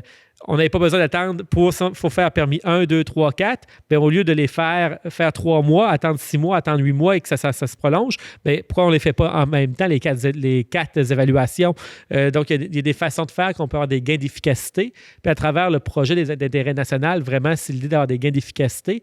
Puis, pour les investisseurs, c'est intéressant aussi parce que si tu es un investisseur qui va investir des centaines de millions d'un projet au Canada, bien, tu veux savoir que ton projet ne va pas se réaliser dans 10 ans. Ouais, ça va plus vite, tu veux que ça aille plus vite. Ben ouais. Donc, avec ce bureau-là, l'idée, c'est d'accélérer la réalisation des grands projets au pays. C'est vraiment l'objectif. Et à travers ça, pour tous les autres projets, il y a aussi l'exercice, comme je mentionnais, au niveau du Conseil du Trésor qui a commencé puis qui se poursuit d'essayer de réduire la réglementation à l'échelle du pays. Puis c'était une des priorités du gouvernement, puis il y a déjà au-dessus de 500 réglementations qui ont été identifiées. Donc, pour... juste clarifier, faire sûr, là, la mine Sisson là, au nord de Fredericton, il faut vraiment qu'il y ait une évaluation avant de dire que, OK, on va approuver le projet. Là. Oui, mais c'est pas un chèque en blanc ou c'est pas... Non, c'est ça. En fait, avant que ça soit considéré comme un projet du pays, il faut que ça soit évalué. Là. Comme là, présentement, ils sont en évaluation de voir si ce projet-là, parmi les autres au pays, va être... Ils évaluent, est-ce qu'ils finissent d'évaluer au niveau du cadre financier, est-ce qu'il y a tous les financements? Parce qu'en soi, on veut s'assurer que quand c'est la désignation, bien, c'est des projets, en anglais, l'expression, c'est shovel-ready, donc que l'appel est prêt à être mis en terre, si on veut faire une traduction. Donc, c'est vraiment cette idée-là qu'on veut que le projet soit prêt à partir de le jour 1. Donc, c'est cette évaluation-là qui se fait avant pour s'assurer que les projets qui soient désignés, c'est vraiment des projets qu'on va voir se réaliser. Je pense que c'est important de faire la nuance. Je pense qu'il y a des gens qui pourraient penser que c'est comme OK, là, ils ont nommé ce projet-là comme étant un projet important, donc ils vont investir puis ça va se faire l'année prochaine, mais on n'est pas là. Bien, l'idée, je veux dire, c'est quand même bien avancé. S'il est rendu quand même évalué, c'est qu'il y a le potentiel de l'aide. Donc, en soi, ce projet-là, parce qu'on a reçu plein de demandes et il y a plein de projets qui ne sont pas rendus à cette étape-là. Donc, en soi, c'est très bon signe. C'est de bon augure pour le projet qui soit rendu à l'étape d'être évalué et on attend la désignation. Mais je veux dire, c'est un projet qui est d'intérêt et qui avance. Donc, s'il est rendu à ce niveau-là, c'est que le gouvernement croit qu'il y a un grand potentiel au projet, sinon il ne serait pas sur cette liste-là. Là. Donc, en soi, c'est un projet qui a un grand potentiel et là, ils sont prêts de faire les différentes évaluations. Puis ça, je le répète aussi, donc même s'il est désigné ou peu importe, il faut que le projet continue à respecter les différents critères, comme les projets doivent respecter les critères environnementaux, toutes les autres réglementations. C'est pas une forme d'évitement des règles. Oui, c'est ça, je comprends. Ben, pour, encore une fois, changer de sujet, j'aimerais parler du PIB. Et à mon sens, le PIB, c'est un peu la force économique d'un pays. Est-ce que je me trompe? Le produit intérieur brut, oui, donc on peut l'utiliser un peu... C'est un peu la richesse d'un pays? Oui, mais la taille de l'économie, on pourrait dire. La taille de l'économie, OK, c'est un meilleur terme. En fait, la croissance du PIB du Canada de 2015 à 2024 est avant-dernier parmi les pays, c'est-à-dire de l'OCDE. C'est une liste qui contient 38 pays, avec une croissance de seulement 1,4 %. Puis si on compare avec les États-Unis, les autres ils ont connu une croissance de 18,2 %. Qu'est-ce qui explique ça? Il y a différents critères, mais quelque chose qu'il faut travailler au Canada, je pense qu'il faut faire des gains de productivité. Donc, en soi, au Canada, si on a encore différents critères, on peut s'améliorer, je dirais, en termes de valeur ajoutée dans nos chaînes de production. Puis c'est pour ça aussi qu'à travers le budget, quand on parle de super déduction à la productivité, c'est cet esprit-là qu'on veut inciter les entreprises à améliorer leur efficacité, à augmenter la valeur ajoutée, à transformer les produits davantage au Canada. Donc, il y a cet élément-là que je pense que si on veut augmenter notre PIB, il faut augmenter notre efficacité, notre productivité au pays. Là, je sais que quand on parle d'économie, c'est un petit peu jargonneux, mais en soi, qu'est-ce que ça veut dire? C'est disons qu'une entreprise d'ici change sa chaîne de production et après est capable de doubler sa production, ça a un impact sur l'économie canadienne. Donc, avec la même bâtiment, avec la même entreprise, on produit plus, donc on produit plus de valeur. Donc, l'idée, c'est vraiment au Canada de gagner en termes de valeur ajoutée. Et à travers le budget de 2025, il y a cette idée-là de vouloir faire ces gains de productivité-là. On veut stimuler les investissements, justement, pour faire croître notre PIB. Est-ce que ça veut dire qu'on a peut-être négligé notre productivité dans les dernières années, dans les derniers 10 ans? Ou en fait, pourquoi on a une si mauvaise, en comparaison, une si mauvaise croissance? En soi, le Canada, on demeure quand même une économie du G7, on a une économie forte, mais si on continue comme ça dans les prochaines années, 1,4 sur chaque 10 ans, maintenant, on va-tu sortir du G7? Là? Est-ce qu'il y a comme une alarme qui doit être sonnée? L'économie canadienne est forte. En soi, puis je veux dire, quand on regarde aussi notre taille, puis ça, je le sais, je le répète souvent, mais notre capacité fiscale, notre capacité à investir pour aller chercher des investissements justement de renforcer notre économie, on est en meilleure position que bien d'autres pays. Justement parce qu'on a une saine gestion des finances publiques. Donc, en soi, avec cette capacité-là, puis ça revient un peu sur notre discussion tout à l'heure, c'est pour ça qu'on veut investir au Canada. Quand on parle d'investir dans notre économie pour stimuler avoir un impact sur la croissance du PIB? Oui, justement, si on veut faire croître l'économie canadienne, on veut non seulement la renforcer puis la rendre plus résiliente, on veut la rendre plus résiliente à des chocs comme par exemple avec le conflit tarifaire avec les États-Unis. Mais l'objectif, c'est vraiment de renforcer l'économie canadienne. Puis je pense qu'on l'a vu dans la campagne, c'était le discours du premier ministre. Le budget de 2025 a été conçu avec cet objectif-là d'avoir le potentiel de renforcer l'économie canadienne, d'augmenter notre productivité. Et aussi, qu'est-ce qui est important de comprendre, c'est pas l'économie pour l'économie. Puis ça, j'aime pour monsieur, madame, tout le monde, c'est important de comprendre quand on parle de renforcer l'économie canadienne, bien, ça augmente notre capacité à continuer à payer pour des programmes qui sont essentiels. Oui. Ça, je pense que c'est important. C'est une économie forte, mais une économie forte qui fonctionne pour tout le monde. Une économie qui nous permet de continuer à payer nos services de garde abordables, l'allocation canadienne pour enfants, les soins dentaires, les transferts en santé. Donc, c'est pas seulement à dire qu'on veut avoir l'économie canadienne pour avoir une économie forte. C'est une économie forte pour être en mesure de bien répondre aux besoins de la population aussi par différents services publics aussi. Donc, ça, c'est important aussi de le comprendre, que notre travail qu'on fait pour renforcer l'économie canadienne, bien, ça a un impact concret dans la vie des gens aussi, à travers les programmes qu'on est capable d'offrir, mais aussi à travers les programmes d'infrastructure. Donc, en soi, quand on investit dans nos infrastructures communautaires, ça a un impact sur la qualité de vie dans nos régions. À travers les fonds qu'on transfère à la province, aux municipalités, bien, ça permet aussi d'améliorer, que ce soit nos routes ou peu importe. Ça a un impact aussi sur le quotidien des gens. Donc, ces discours-là, nos échanges qu'on a tout de suite au niveau de renforcer l'économie canadienne, bien, sur le long terme, ça a un impact aussi sur la vie des gens, puis c'est important pour monsieur, madame, tout le monde. Là. Justement, parlant encore un peu dans l'économie, tu sais, là, je ne vais pas faire tout le résumé des tarifs, mais les tarifs, ça a été le sujet numéro 1 peut-être en politique fédérale cette année. Là. On sait que justement, les États-Unis ont mis ont mis en place plusieurs tarifs, puis récemment, là, 35% sur le bois d'œuvre résineux depuis le 14 octobre. On sait aussi que depuis le 1er septembre, le Canada a supprimé les tarifs de 25% sur certaines marchandises importées des États-Unis. C'est quoi le raisonnement derrière enlever les tarifs de la part du Canada? Tout de suite, il faut faire attention aussi que les mesures qu'on met en place ne fassent pas plus mal non plus aux nos entreprises canadiennes. Donc, il y a des ajustements qui étaient à faire aussi, puis qui étaient demandés par certaines entreprises. Donc, on veut s'assurer non plus, dans notre réponse, de ne pas faire plus mal à nos entreprises locales. Parce que les tarifs qu'on mettait, ça nuisait à nos entreprises? Oui, ça avait un impact sur nos entreprises. Puis ça, on l'avait entendu aussi, y compris dans Madawaska-Restigouche, je l'avais entendu de plusieurs entrepreneurs que ça avait un impact sur leurs activités. Donc, dans notre réponse, on ne veut pas non plus pénaliser nos entreprises. Donc, il y a ça qui était à considérer. Mais aussi, je dirais de manière plus générale avec les États-Unis, on ne veut pas signer n'importe quelle entente. Donc, les tarifs, à la base, on ne les a jamais demandés. C'est pas des tarifs légitimes, c'est complètement injustifié, ces tarifs-là. Donc, ça, je pense qu'il faut être clair. On n'a jamais demandé ce conflit tarifaire-là avec les États-Unis. Et c'est pas juste avec le Canada. On regarde les États-Unis. Aujourd'hui, c'est le Canada. Demain, c'est la Corée du Sud. Après-demain, c'est l'Europe. Donc, on le voit à travers le monde. Les États-Unis ont ce type de relation-là avec plusieurs régions dans le monde. Il y a des pays qui ont signé des ententes avec les États-Unis pour calmer le jeu, mais ce n'est pas tout le temps des ententes qui étaient nécessairement avantageuses avec eux. Nous, on a quand même l'accord de libre-échange qu'avec le Canada, donc la très grande majorité de nos échanges avec les États-Unis n'ont pas de tarifs en raison de l'accord de libre-échange, mais des secteurs qui sont particulièrement touchés. Le bois d'œuvre, c'est celui qui touche le plus le Madawaska-Restigouche. Ça a un gros impact. Je vais y revenir plus en détail dans quelques instants.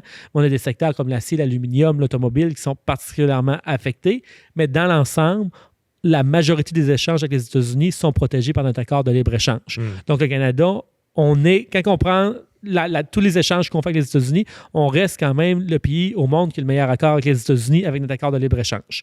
De un. De deux, signer un accord à tout prix qui n'est pas dans l'intérêt du Canada, c'est pas ce qu'on voulait faire. Donc, en soi, il y a certaines lignes à ne pas franchir. On est un pays souverain, on a certaines réglementations qui sont propres au Canada. Je pense au système de gestion de l'offre, c'est important. On a juste allé au Madawaska pour notre secteur avicole. On a nos politiques de la protection de la langue française. On a différentes réalités qui sont différentes des États-Unis qui font du Canada le pays qu'il est. Et je veux dire, en soi, c'est important de conserver ce qui fait le Canada notre pays. Donc, on ne peut pas non plus plier sur tout ce qui les demande. Et quand ça sera le temps de signer un accord avec les États-Unis, il faut s'assurer que ce soit un accord qui soit réellement bénéfique pour le Canada, nos entreprises, nos travailleurs. Donc, ça serait le premier commentaire que je dirais. Oui, on veut travailler pour une nouvelle relation économique. Idéalement, on veut un accord avec les États-Unis, c'est certain, mais pas un accord à tout prix ou pas un accord qui va être désavantageux pour le Canada. Ça, je pense que c'est le premier élément que nous, on s'est donné dans la réponse. Et après, il y a toutes les négociations de fonds qui se font. Le ministre Leblanc du Nouveau-Brunswick a fait, on ne peut pas compter le nombre d'allers-retours qu'il a fait à Washington cet automne. Il y a des relations continues avec les partenaires américains qui se font pour essayer de résoudre ces conflits-là.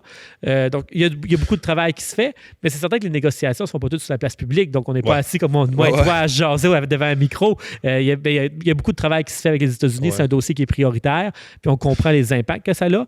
Mais je dirais que quand on dit pourquoi vous n'avez pas déjà signé un accord, c'est qu'on ne va pas signer un accord qui n'est pas bon pour le Canada. Oui, je comprends. Mais justement, parlant des négociations, on avait entendu, j'avais vu ça passer, que Trump ne voulait plus négocier avec le Canada pendant un certain temps. Ils ont recommencé ou on en est où avec ça? Il y a des discussions. Donc, cette semaine, M. Carney rencontre le président. Donc, le premier ministre va être aux États-Unis pour rencontrer le président. Donc, il y a des discussions qui ont lieu.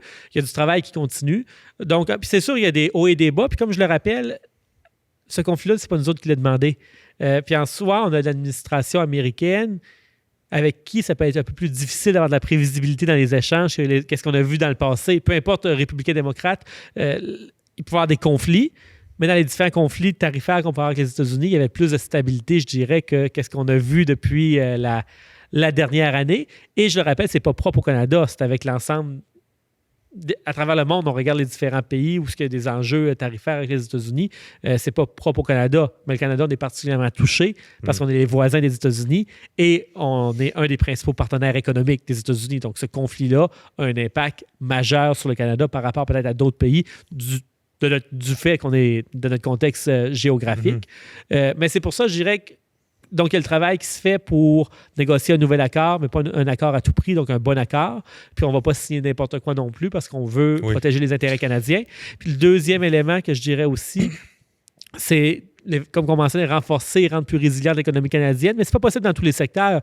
Donc, en soi, le bois d'œuvre, je veux dire, en soi, la frontière est juste à côté. Donc, on ne peut pas exporter des produits de bois d'œuvre aussi facilement en Europe qu'on le fait aux États-Unis. Donc, il y a des réalités aussi géographiques, mais dans la mesure du possible, dans les secteurs où c'est possible, essayer de diversifier nos partenaires d'échange pour qu'on soit moins vulnérable à des chocs tarifaires comme ceux-là. Mais ce n'est pas de quoi qui se fait dans une journée, c'est des choses qui prennent des années à faire. Puis le troisième élément qu'on a mis en place, c'est augmenter la demande sur le marché canadien. Donc, par exemple, le bois d'œuvre, les investissements qu'on fait en logement, les investissements qu'on fait en infrastructure, on veut prioriser l'utilisation de bois canadien. On veut prioriser l'acier et l'aluminium canadien dans nos différents projets qu'on fait en matière d'infrastructure.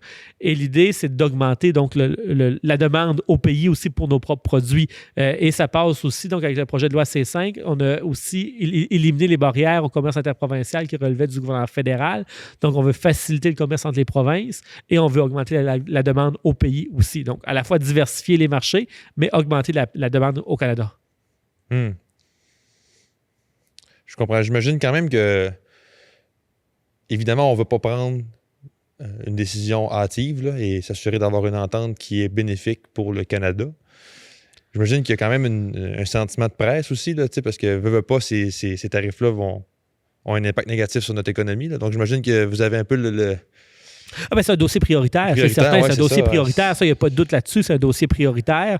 Le dossier du bois d'œuvre, c'est un enjeu. Moi, comme député de Madawaska-Restigouche, ça a un impact énorme. Je veux dire, une des principales économies de notre région, c'est la foresterie. Ouais, c'est ça. On a 5 points d'entrée avec les États-Unis, donc ce contexte-là a un impact énorme.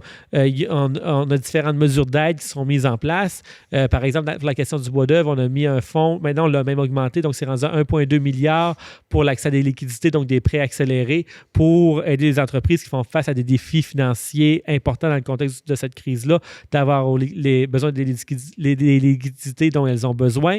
On a un 500 millions qui est pour des projets, donc aider à se diversifier, à augmenter la productivité dans le secteur de la foresterie.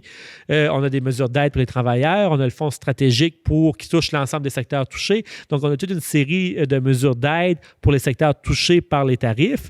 Donc, mais ça, c'est une solution à court, moyen terme pour essayer d'aider les secteurs les plus touchés. Mais à long terme, qu'est-ce qu'on veut? C'est développer une nouvelle relation économique avec les États-Unis, avec un accord qui est bénéfique pour le pays. C'est certain que c'est l'objectif. Ouais, mais en attendant, par contre, on ne pouvait pas rester assis à ne rien faire. Il fallait être là pour les secteurs les plus touchés. Et c'est pour ça qu'on a mis en place une diversité de mesures d'aide et d'appui au secteur. Y a-t-il comme une date limite, mettons, que le gouvernement se fixe pour dire, OK, il faudrait au moins avoir une entente avant telle date, parce que passer cette date-là, ça va être, entre guillemets, catastrophique pour notre économie? Ou...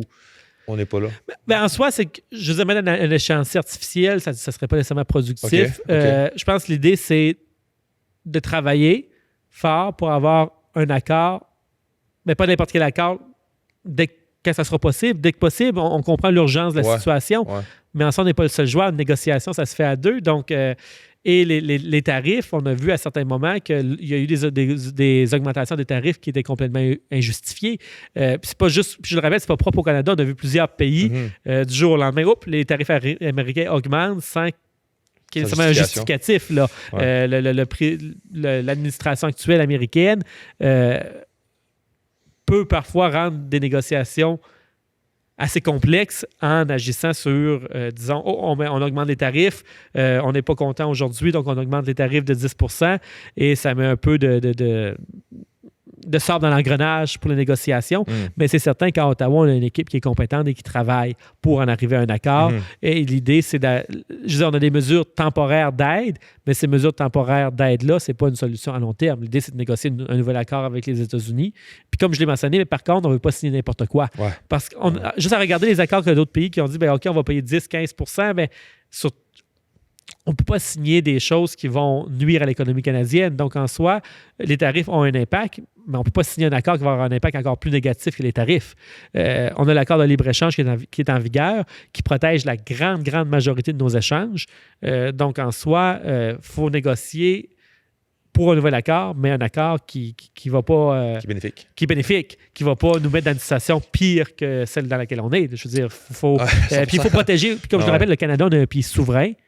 Et il y a des principes sur lesquels on ne peut pas plier non plus. Je veux dire, on a certaines réglementations, on a certaines façons de faire au pays qui nous sont propres et en soi, il faut protéger nos intérêts. On entre maintenant dans le segment Braillon du podcast. Un sujet un peu plus léger. Là. Pendant la campagne électorale, vous vous êtes déplacé pas mal là, dans toute la circonscription, qui est un grand territoire aussi. Là. Puis les Brayons, c'est une petite partie où c'est une certaine partie de la circonscription. Comment est-ce que vous avez adapté votre stratégie dans le nord-ouest du Nouveau-Brunswick ou à Edmundston plutôt là, pour les Brayons versus ailleurs? Bien, comme vous l'avez mentionné, j'ai une grande circonscription Madawaska-Restigouche. J'ai le Restigouche, toute la région de Grand-Sault et toute la région du Madawaska. Je pense que j'essaie d'être présent sur le terrain beaucoup. Donc, disons, quand j'ai mes semaines de circonscription, généralement, je prends une journée Restigouche, une journée Edmundston. J'essaie de passer une journée à Grand-Sault. Et après, mes 2 autres journées, je vois sur les besoins. Je participe régulièrement à plusieurs activités. Mais je pense que je le fais un peu partout, c'est d'être au courant, c'est quoi les projets locaux, c'est quoi les besoins. J'ai des contacts réguliers avec la municipalité, avec les organismes communautaires. Puis ça, je l'ai répété en campagne, puis je le pense encore. Moi, comme député fédéral, je ne suis pas arrivé avec ma liste d'épicerie de dire c'est XY projet à Edmundston, c'est ABC à Camerton, XYZ à Grand-Sault. C'était plus venir voir c'est quoi les projets en cours à Edmundston, c'est quoi les projets en cours à Vallée-des-Rivières ou au Madawaska, puis comment est-ce que moi je peux aider. Puis c'est un peu de même que je travaille. Moi, chaque dossier qui m'est présenté à Ottawa, je pousse sur mes dossiers. Donc, quand on a des demandes du Madawaska-Restigouche à Ottawa, je pousse dessus. Je pense que c'est d'être présent beaucoup sur le terrain. Donc, j'ai des bureaux de circonscription. Il y a des personnes qui ont un seul bureau de circonscription au milieu de leur circonscription. Moi, j'ai fait le choix d'avoir différents bureaux, des plus petits bureaux, mais des bureaux à différents coins de la circonscription, justement pour être capable de garder le pouls de la population, être plus proche des gens. Donc, je dirais c'est un peu ça. Participer beaucoup, être sur le terrain. Y a une différence entre, mettons, vraiment le Madawaska, les Brayons, et les autres régions, la circonscription? Y a-t-il quelque chose qui démarque la population? On a chacun nos particularités propres. Y a-t-il une particularité qui ressort des Brayons? Je dirais, en soi, il y a des enjeux communs aussi à tout le Madawaska. Donc, je pense que les questions de logement, d'infrastructure, ces questions-là reviennent partout. Mais le Madawaska, c'est certain que je mange pas mal plus de plats quand je viens de votre côté de la circonscription. Mais je dirais qu'il y a beaucoup d'activités qui se passe, c'est une région vivante. Puis en fait, je dirais que chacune de mes régions sont vivantes. Puis comme nouveau député, c'est plaisant de découvrir toutes ces activités communautaires-là. Ici, toutes les activités qui sont faites avec la Chambre de commerce, les différentes fondations qui font des soirées bénéfices. On a des belles soirées qui se passent. Le secteur culturel. C'est des communautés qui sont vivantes, je dirais, dans le Madawaska-Restigouche. Il y a de nombreux festivals. Cet été... j'ai fait pas mal de millages cet été à visiter tous les festivals, les activités. J'avais visité 200 étudiants aussi en milieu de travail. Ça me permet de mettre le pied dans plusieurs petites entreprises, organismes communautaires. Donc, je dirais, moi, la clé pour être capable d'avoir une approche adaptée aux contextes locaux, c'est d'être présent sur le terrain régulièrement. Puis je pense, compte tenu du fait, je passe quand même pas mal de temps à Ottawa, je pense que je suis quand même assez présent sur le terrain comme député. En tout cas, j'essaie de l'être. Depuis le mois de mars, j'ai ajouté au-dessus de 50 000 km à ma voiture. J'ai pas de doute. Je réponds... Quand que c'est... je veux dire, je ne peux pas me doubler, donc je ne peux pas être à deux endroits en même temps, mais j'essaie de répondre positivement à la majorité des invitations que je reçois. J'essaie de passer du temps aussi dans différentes activités. Parce que c'est intéressant, encore ce midi, j'étais au restaurant à Edmundston, mais il y a des gens que peut-être que je n'ai pas rencontrés encore, que là, ils m'arrêtent, puis là, ils ont des questions à me poser, là, ils prennent un rendez-vous avec moi la prochaine fois que je vais être dans la région. Donc, je pense que c'est important d'être accessible, d'être sur le terrain, d'être visible. C'est quand même un défi dans une taille comme ça, parce que quand je pars de Saint-François de Madawaska, de Corners, puis que je m'en vais à Lorne ou à Charlot dans le Restigouche, puis que je passe par Drummond dans le coin de Grand-Sault, c'est quand même des bonnes distances à parcourir. Mais je pense que c'est une bonne organisation du temps. Puis j'ai une bonne équipe aussi sur le terrain. Vraiment, j'ai une bonne équipe pour me représenter. Ça c'est un grand atout pour moi. Puis que je sais que je suis à Ottawa, que ma circonscription, j'ai des personnes de qualité sur le terrain. Puis ça fait une grosse différence. Mais j'ai des gens sur le terrain aussi qui m'aident à assurer la représentation lorsque je ne peux pas l'aider moi-même. Mais je pense que c'est garder le pouls et tout le temps garder cette connexion proche là, avec le terrain qui permet. Fait que non, je pense que je dirais c'est un peu la clé pour être capable de comprendre les projets locaux. Puis c'est certain que les projets locaux, les priorités à Edmundston ou dans le Madawaska ne sont pas nécessairement tous les mêmes projets locaux que dans le Restigouche, dans la région de Grand-Sault ou qu'à Kedgewick-Saint-Quentin. Mais mon approche est un peu la même quand j'ai des projets qui me sont présentés. Puis, peut-être que j'ouvrirai une petite parenthèse, parce que ça, c'est de quoi aussi que j'aime démystifier. Au niveau du gouvernement fédéral, j'ai pas un carnet de chèques en blanc que je peux dire ce projet-là, je le finance, puis c'est pas comme ça que ça fonctionne. C'est qu'à travers le gouvernement fédéral, il y a différents programmes de financement qui existent. Et les projets doivent correspondre aux critères de ces programmes de financement-là. Donc, quand il y a un projet qui est important pour une communauté, il faut trouver est-ce qu'il existe un programme de financement à Ottawa qui permet de financer le projet. Et dans la phase d'évaluation, donc la phase d'évaluation, à savoir est-ce que le projet correspond aux critères ou non. Moi, comme député, je ne peux pas intervenir. Le politique ne peut pas intervenir à ce moment-là. C'est une évaluation indépendante qui est faite par des fonctionnaires et qui évalue est-ce que le projet correspond ou non aux critères du programme. Mais une fois que cette étape-là est faite et que le projet correspond aux critères, là, moi, comme député, je peux embarquer puis je peux pousser pour les projets.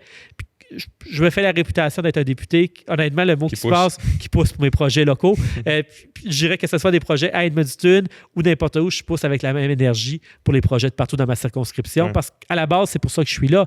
Je veux dire, moi, j'ai été élu pour représenter la circonscription de la région. Et quand j'ai des projets de chez nous à Ottawa, ma job, c'est de les pousser au mieux que je peux.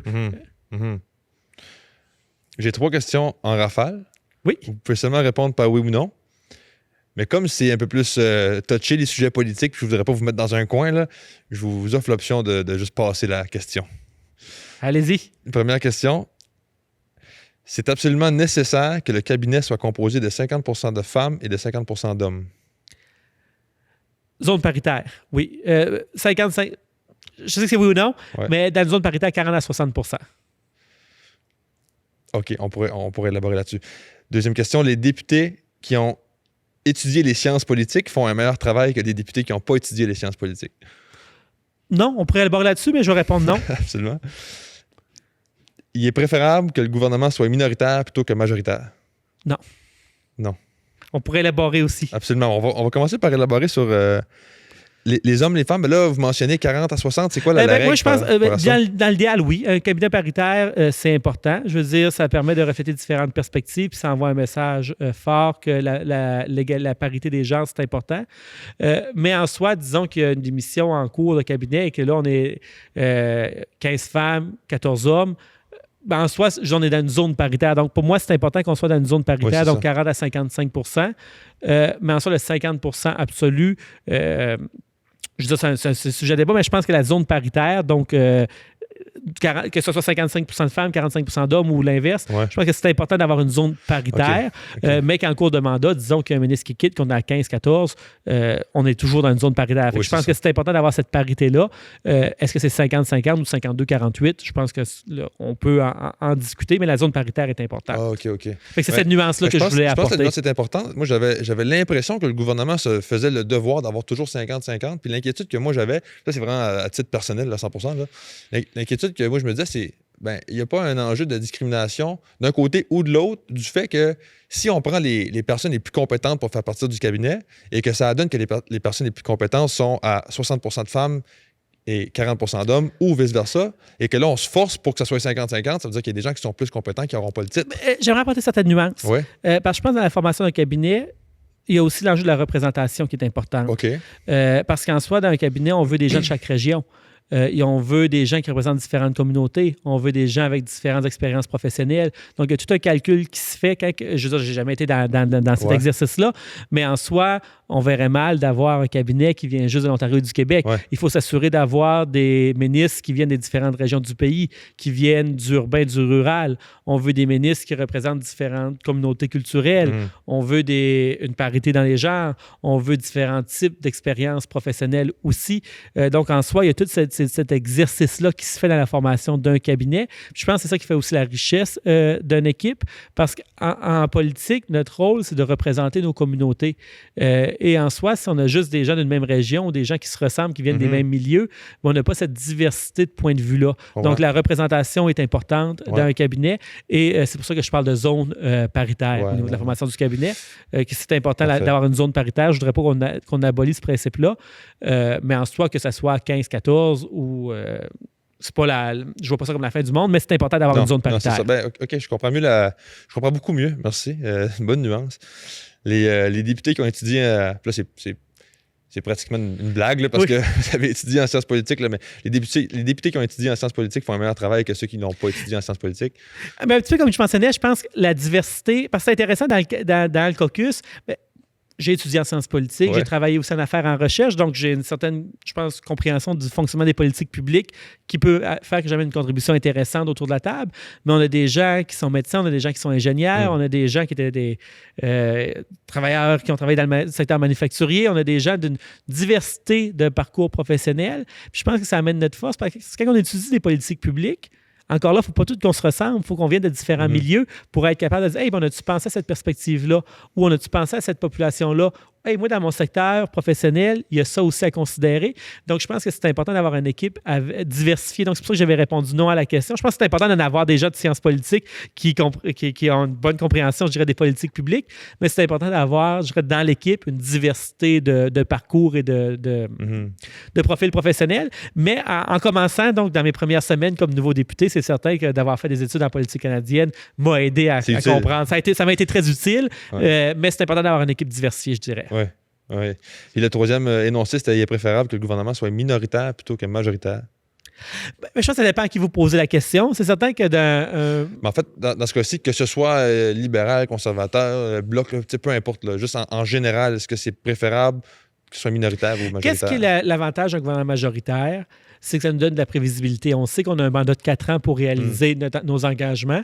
On n'a pas tout le temps cette pression-là à savoir quand est-ce qu'il va être l'élection, parce que dans le gouvernement minoritaire, il y a tout le temps ce danger-là, même de tomber en élection par accident, presque, parce que si on perd un vote de confiance à la Chambre des communes, on s'en va en élection.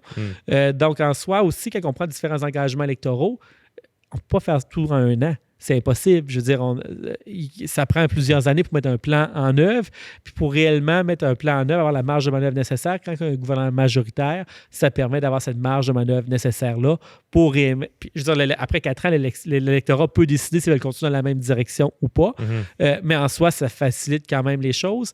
Et parfois, il y a du bon travail aussi qui se fait dans les gouvernements minoritaires quand il y a de la bonne collaboration. Mais il faut une volonté de collaboration aussi. Dans les comités, parfois, on voit des jeux qui tombent un petit peu dans la partisanerie à excès. Puis ça, j'aime un peu moins ça. Moi, la partisanerie à excès, c'est un peu moins ma tasse de thé. Ouais. Et tout de suite, dans certains comités, on voit cette partisanerie à excès-là, juste mettre des bâtons dans les roues pour mettre des bâtons dans les roues parce qu'on peut le faire. Puis je trouve que ça nuit un peu à l'efficacité des travaux. Tandis que dans le contexte d'un gouvernement majoritaire, il y a quand même une plus grande marge de manœuvre pour être capable de mettre en œuvre le programme qui a été présenté en campagne. Ouais. Juste pour définir le terme de partisanerie à excès, j'imagine que c'est, par exemple, moi, je suis libéral, je vais pousser pour le projet libéral, peu importe c'est quoi ce qui a été mis de l'avant, c'est ça? Pas nécessairement. Disons, non, tout de suite, on a une réforme du code criminel. Tout le monde s'entend qu'il faut la faire.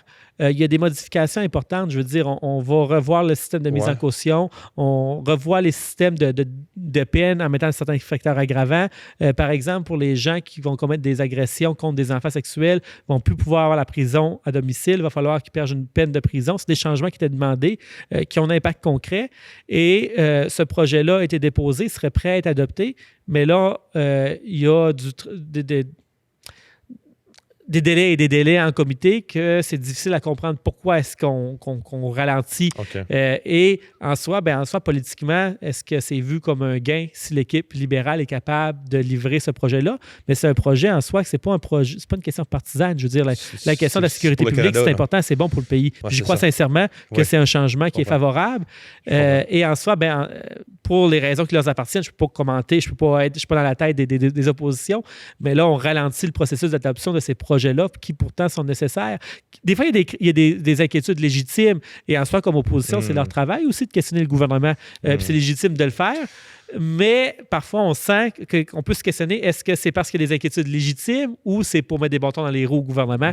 Puis moi, quand c'est des inquiétudes légitimes, on est en démocratie. Il faut avoir ces débats-là, il faut avoir ces discussions-là, puis ça, c'est sain. Mais quand on fait de l'obstruction pour faire de l'obstruction, je trouve ça moins intéressant. Je comprends. Merci beaucoup, M. Deschênes-Thériault, d'avoir participé au podcast. J'apprécie beaucoup. C'était intéressant, surtout parce que cette année 2025, c'est une année politique très intéressante et il se passe beaucoup de choses. Première année pour vous aussi en tant que député, fait que c'était encore pour vous aussi, c'est une bonne année. Fait que merci beaucoup d'avoir clarifié certains sujets, puis j'ai beaucoup apprécié. Moi, ça fait plaisir. Merci.